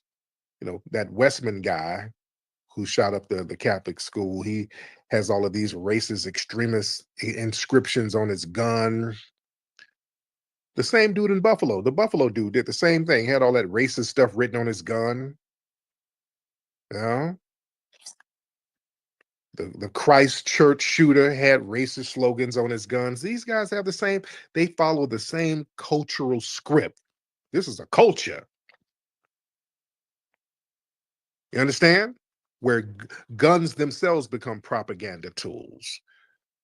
And see, that white supremacist violence is transnational. You know, you got these guys from all over the world have the same views and they run the same play. Remember out there in, I think New Zealand, the dude went out there and shot up like a mosque of people, just shooting people. And he's up in court throwing up the white supremacist hand signal. This guy, the Westman guy who shot up the school today, he had a video, he's throwing up the damn the white supremacist hand signal. You see what I'm saying? Yeah, there's a cultural thing there that the dominant society don't like to admit. And see, law enforcement, they play their part. They like to minimize, you know, the white supremacist leanings of these people. See, whenever they do this stuff, they immediately start talking about some mental health crisis and all of that, gender dysmorphia. They just breeze over the whole white supremacist aspect of it. See, that's a pattern. And that pattern is a culture. And that whole lone wolf mythology, that's another white supremacist strategy. Trying to paint him as some isolated, disturbed individual. But history shows these shooters are always part of some kind of online extremist network. And they're influenced by a broader racist ecosystem. So that lone wolf stuff is very misleading.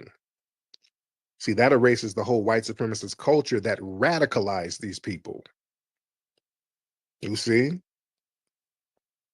See, there's a larger pattern of this state blindness. From Charleston, from Buffalo to Minneapolis, see, there's a clear pattern. White supremacist shooters, they're radicalized in plain sight on extremist websites, message boards, social media. See, this is the problem when they get these folks out here listening to the Nick Fuentes's and the Charlie Kirks. See, they streamline and normalize these people who spew all of this white supremacist gibberish. And this is what it creates, ladies and gentlemen. This is what it creates when you normalize that stuff. There's no ramifications for these people spewing all of that horse crap. You see, usually the white supremacist gibberish is directed at us, so that's why people give it a pass. But what happens is these white supremacists get radicalized. Ain't too many black people around where they are, so they get all of that anger and all of that angst pent up, so they have to release it somewhere. So they're going to release it on the people next to them or the people closest to them. You see? So that's a culture, ladies and gentlemen. And the double standards there. Everybody give me a retweet. Y'all should be retweeting me. Everybody give me a retweet. We're here early. What's up, Black Alpha? I see you, brother. Y'all retweet me because we're chopping it up. What's up, Nicety Girl? What's up, Brother McCall? Brother Melrose, Twizzle. But I want y'all to understand something, man. The double standard, see, that has to be called out. See, when a white shooter like Robin Westman, they commit this mass violence, it's a story of personal demons and mental illness, and he had a troubled upbringing. And see, by contrast, if a black person commits a crime, it's a cultural pathology. 10 minutes after that. Oh, his mama ain't shit. Oh, get the National Guards over there to shake down all the black neighborhoods. Yeah, then they give all of these excuses and empathy. They start talking, well, we need more resources for mental health, and yeah, we need more trans medicine so people won't get gender dysphoria, and the guns, we have to regulate the guns. Then they start talking about all of this stuff except these white supremacist ideologies. They humanize these people. See, they humanize the white supremacists. Well, he identified as a woman, and see, black perpetrators, they're stripped of all humanity. It was a thug, demon, animal, vermin. You know, they're turned into symbols of criminality. Yeah. And another thing too, with this Westman guy, see, when black folks commit a crime, boy, it's the whole they shake the whole neighborhood down. They shake down everybody who knows the guy. Oh, then they start talking about a RICO. They shake everybody down. Now with this guy, this Robin Westman, but I think his birth name was Robert, but when he became a transgender, he changed it to Robin. He had all of these guns and all of this just an arsenal of weapons. Where did he get all this? Where did he get the money from for this? See, how come they're not asking those questions? Who funded him? I'm like, right, just hold it down. He had all types of sticks and choppers. Who's giving him the money for all of this stuff? If he's crazy as hell, where is he working? Who's his Man, employer? one can save their Who little did he work live money, with? or You notice it they don't doesn't ever say cost that. that They're much. not telling you who he Really lived doesn't with. cost that He much. can't be crazy as cat shit and paying a mortgage by himself. Who is he living with? Yeah, these are interesting questions. White mommy and daddy. Where'd he get all them damn guns? Who paid them? Guns aren't cheap, by the way. Those are not cheap guns. Where'd he get those guns? If he's crazy as hell, where'd he get the guns? Where'd he get the money for the guns? Yeah.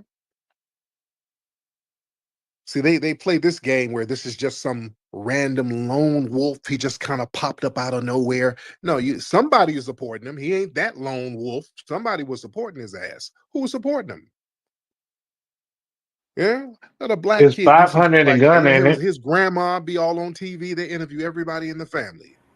This is the person who raised him. No, everybody would be complicit. They don't do that with these people.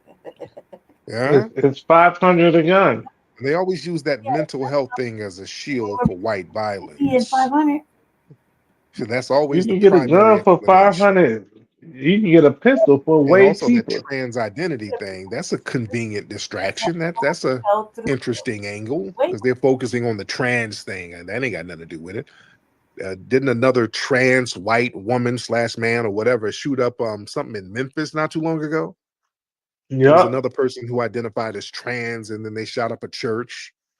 Then the focus was That on was their an actual trans female. That was identity. an actual I female. want to know about the white supremacist identity. That just Yeah. Nashville. While y'all got the National Mm. Guard running down on innocent Yeah, and black that people, was an actual these are the female. people y'all need to be running That was a down on. trans to a boy. It's not like these people are hiding. These people stay online flexing their guns, showing their weapons. Yeah, the signs are always there, but you're so busy looking at innocent damn black people, you're not looking at this fool over here with an arsenal of weapons in his damn bedroom, writing crazy ass letters on everything and writing maps of schools. But you up here shaking a black person down for smoking a cigarette on his porch. You see what I'm saying? See, yeah, it's a different thing. If it's the black person, oh, this damn thug, oh, these thugs, oh, these thugs. He's absolutely But correct, this though. Westman guy, well, he shoots up some kids. Well, he's a troubled youth. He's troubled. He's struggling with his identity. You know, these video games. Oh, it's the video games that made him radical. Yeah, it's everything but himself and his culture. I know he's the guy that You're made the not giving damn him the video super game. predator jacket. Yeah. And they really like to ignore the centralized radical platforms of these guys. These white supremacist shooters like Westman, they always got some real clear digital footprint that they conveniently erase. They start erasing everything. You know, they up on 4chan. It's all the same sites. All them hate forums, Stormfront, 4chan, all the same damn sites. All of these centralized hubs, and law enforcement act like they don't see them. You know why? Because law enforcement be on there with them. Yeah. That's why they don't want to put them sites out there, all them little centralized white supremacist hubs, because people in law enforcement are on them damn sites, cacaing and kikiing with these dudes all the time. They know who these people are. But the thing is, they get on these little radical racist websites and it's all about nigga jokes and black folks this, black folks that. And these folks are getting radicalized, and then they take that radicalized mindset out on other people in their community. Then everybody wants to act dumb. They know who these people are. Yeah, see, law enforcement, they got selective law enforcement priorities. See, billions of dollars are poured into anti-crime initiatives in black areas. And again, we ain't doing none of that shit. We don't have hubs for all of that shit. We don't have radicalization hubs. That's why the National Guard is running around here picking up trash in black neighborhoods.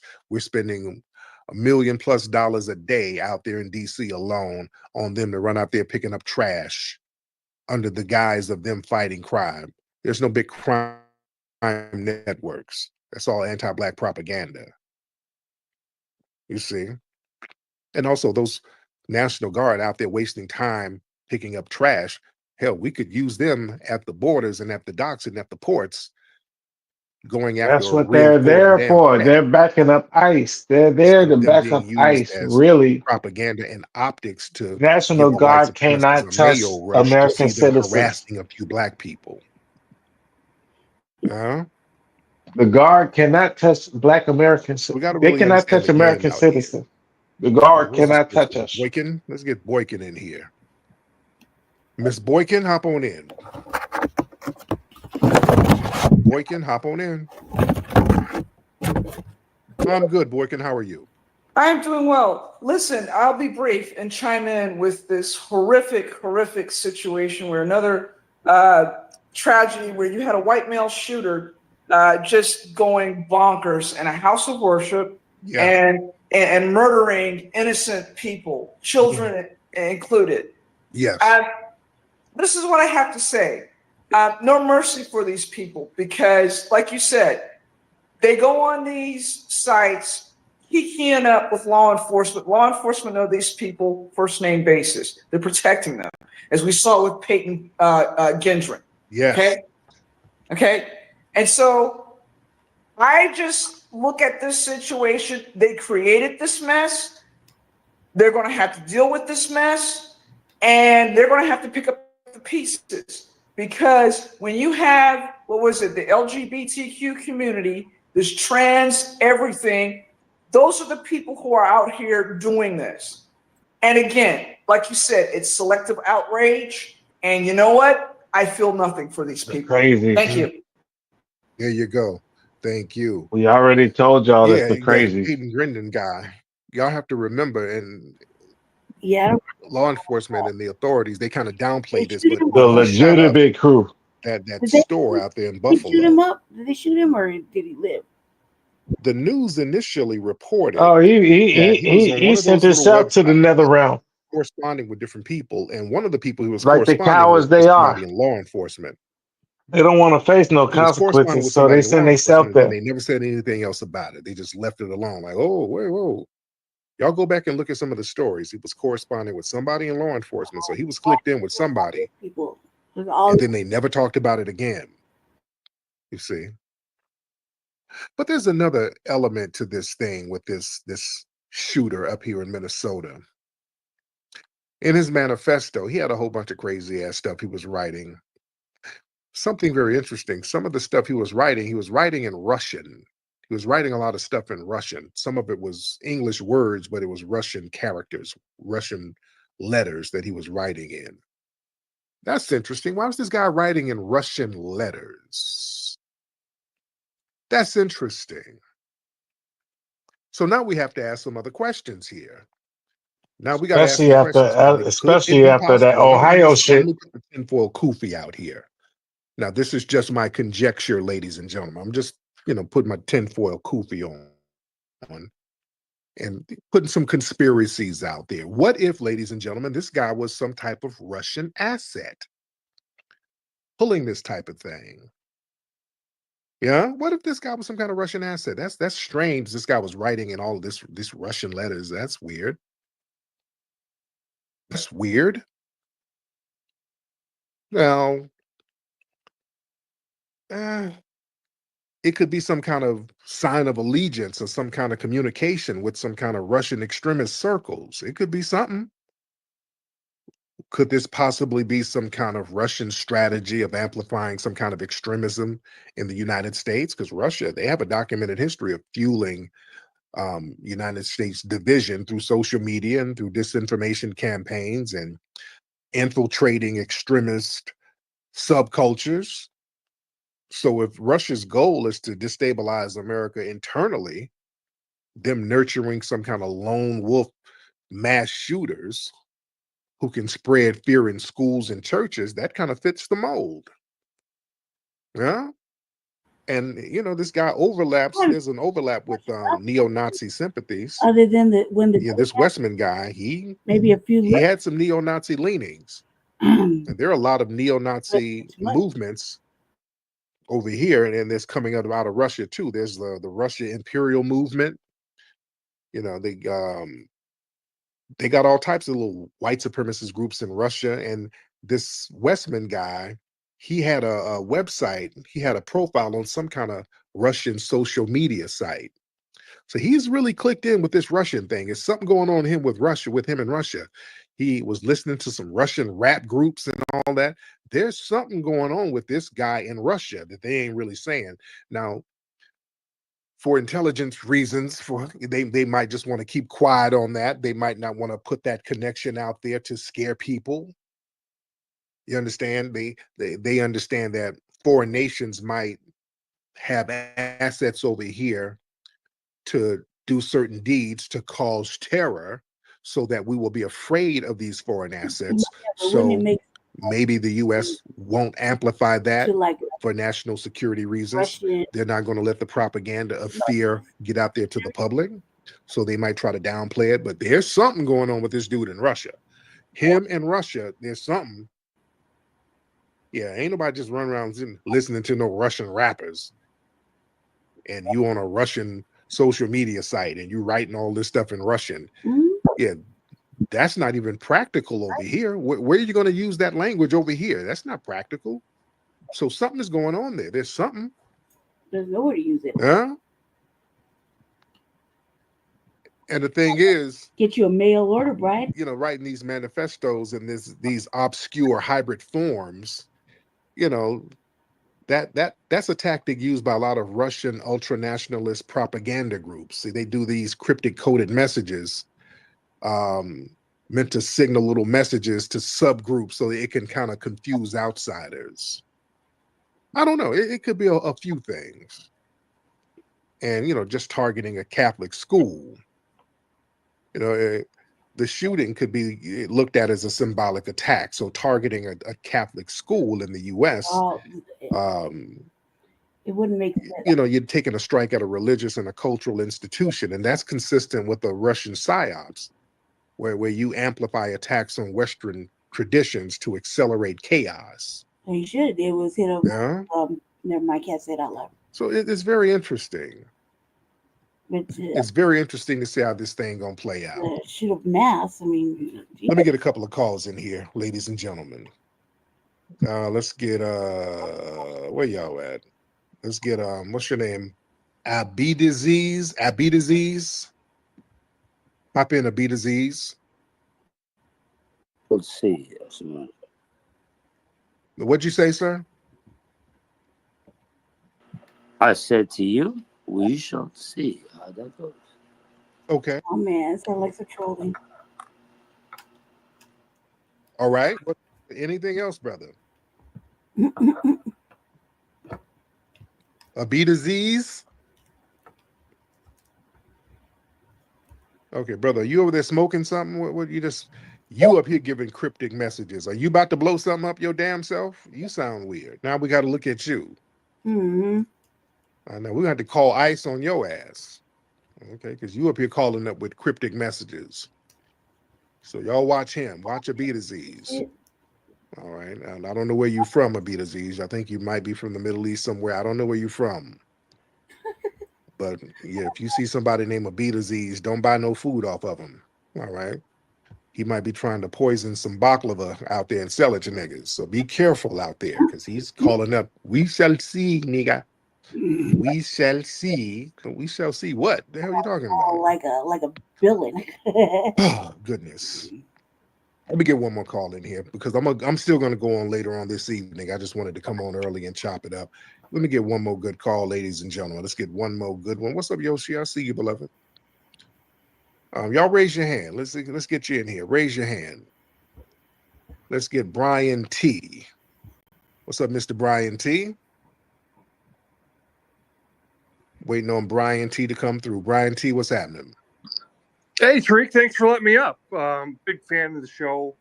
I'm going to chalk this up for degenerate white youth and poor parenting. Again, we have poor parenting. I don't care if there's two parents in the house and they may have had some extra money. I mean, that's more than likely who never told this person no ever. And we have a epidemic of it with poor parenting and never telling our kids no. And I'm glad you're talking about this subject. Yes, indeed. Yes, indeed. Yeah, it's heavy, man. Thank you for the call. It's just tragic. That's horrible. That's a horrible thing, man. Targeting them babies like that. That's just not cool. All right, let's get one more in here. Let's get one more because I got to handle some things, and then I'm gonna come back on a little later. I see people bouncing in and out. Where y'all at? Y'all raise your hand, family. Everybody raise your hand if you're ready to get on. Shout out to some of the newer people. You know, usually I go on real late, and I'm going to go on late later.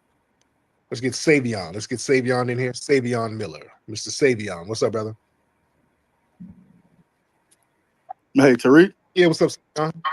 Hey, what's going on, man? I'm a big fan of your show. I always catch it on YouTube, so I don't really catch it live. Oh, yeah. But you talking about the shooter. I went to Texas Tech University in Lubbock. I live here in Houston. My mom, she's from Fayetteville, North Carolina, and my dad, he's from Grand Bay, Alabama. So it's kind of like outside of Mobile, small little country town. But in 2017, we had a shooter at our school when we were on lockdown, and I guess he was in like the campus police station, and he was supposed to be cuffed, but apparently he pulled an officer's gun and killed him inside the station. Damn. And he was sentenced in 2023, and the wife was like talking about mental health and pray for him. He was sentenced to life. And when you said that about mental health earlier, hit me. He really hit me because they do try to, like, instead of saying it is what it is, they want to kind of mask it with there was something wrong with him. He wasn't normal. This isn't normal behavior. But we just see it like time and time again. Even when we see like it's a school shooter, we would all assume we know what color the person is because we just don't do that. And so I just had to get on here. You know what I'm saying? Like I said, I really just catch your YouTube stuff. I'll be dying laughing. I try to watch at least one or two every day, but it's cool to catch you on live and actually get on here and speak with you. So, I'm landed there. Thank you, brother. I appreciate you. But yeah, they always run that mental health angle all the time. It's never a cultural thing. And they do this shit every other damn week. They do it every other week, man. And it's always a lone wolf, mental health. He didn't know what he was doing. Oh, he was a troubled youth. Oh, nobody liked him. He had gender dysmorphia. His pussy was hurting. It's always some bullshit. It's always something outside of the culture. This is a culture. That's what it is. They could bust up them little damn networks if they really wanted to. They know where these people are. They know where these people hang out online. They know where they are radicalized. But see, they want that violent white supremacist element in their culture to remain alive, and then it turns around and bites them in the ass. You know? So that's what that is. All right. But listen, I'm going to come back on a little later, so y'all hang tight. Y'all go to If they lock up all the white supremacists, who's gonna do all the drive-bys in Chicago on the weekends? Right. Right. Right. I think that you know, all this shit is all about money. Crime pays. We're looked at as the villains, even though we're not. They keep testing our temperature, though. You know, that shit's crazy to me, all in itself. And it's all being capitalized. You know, the white racism, white supremacy, and their you know, things that are adjacent to it. They make money off the plight of Black people. They make money off the plight of crime, pain, shame, dismay, anything that has to do with our you know, what they would like to call our downfall, even though we're not really falling anywhere. You know what I mean? They make a lot of money off of that. So, and they make a lot of money by keeping the neighborhoods polluted with third drugs. Keep the crime and Black people a state of alert. They get paid to do that. You know what I mean? It's like when they take one of us out, they get paid to keep the neighborhood on alert. Keep the neighborhood in like fear. Let the white nationalists walk through. You know what I mean? They get paid for that. There's somebody capitalizing. Did you hear the big news? Did you hear the big news this weekend in Chicago? Right. 25 people got shot. I think 3 people died. Right. Now this is all in 2 separate events. Right. Right. Guess what? It's just one car and just spray up a block. You get me? Yeah.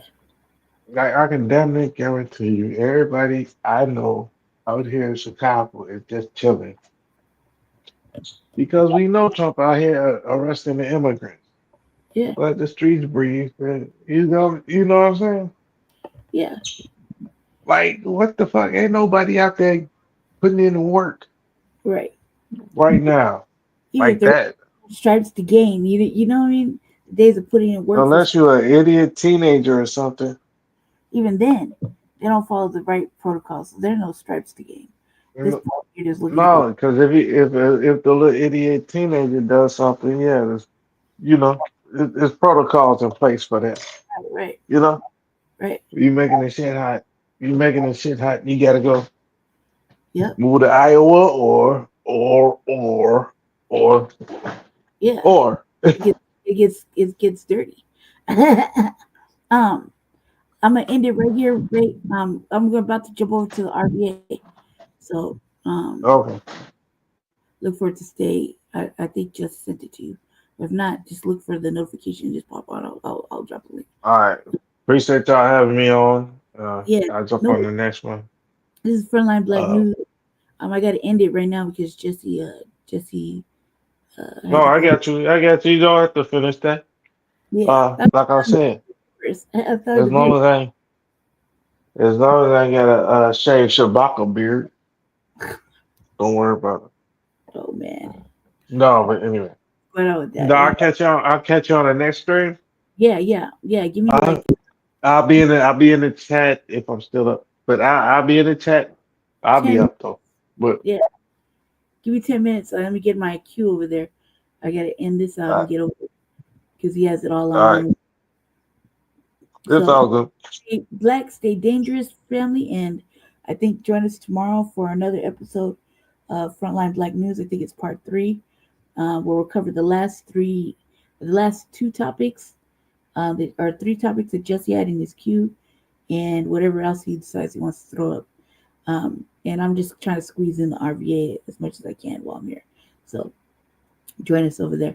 I'll see you over there in a few minutes. All right, be well, sis. Be one. Stay black. Stay dangerous. All right. Bye. See you guys over there.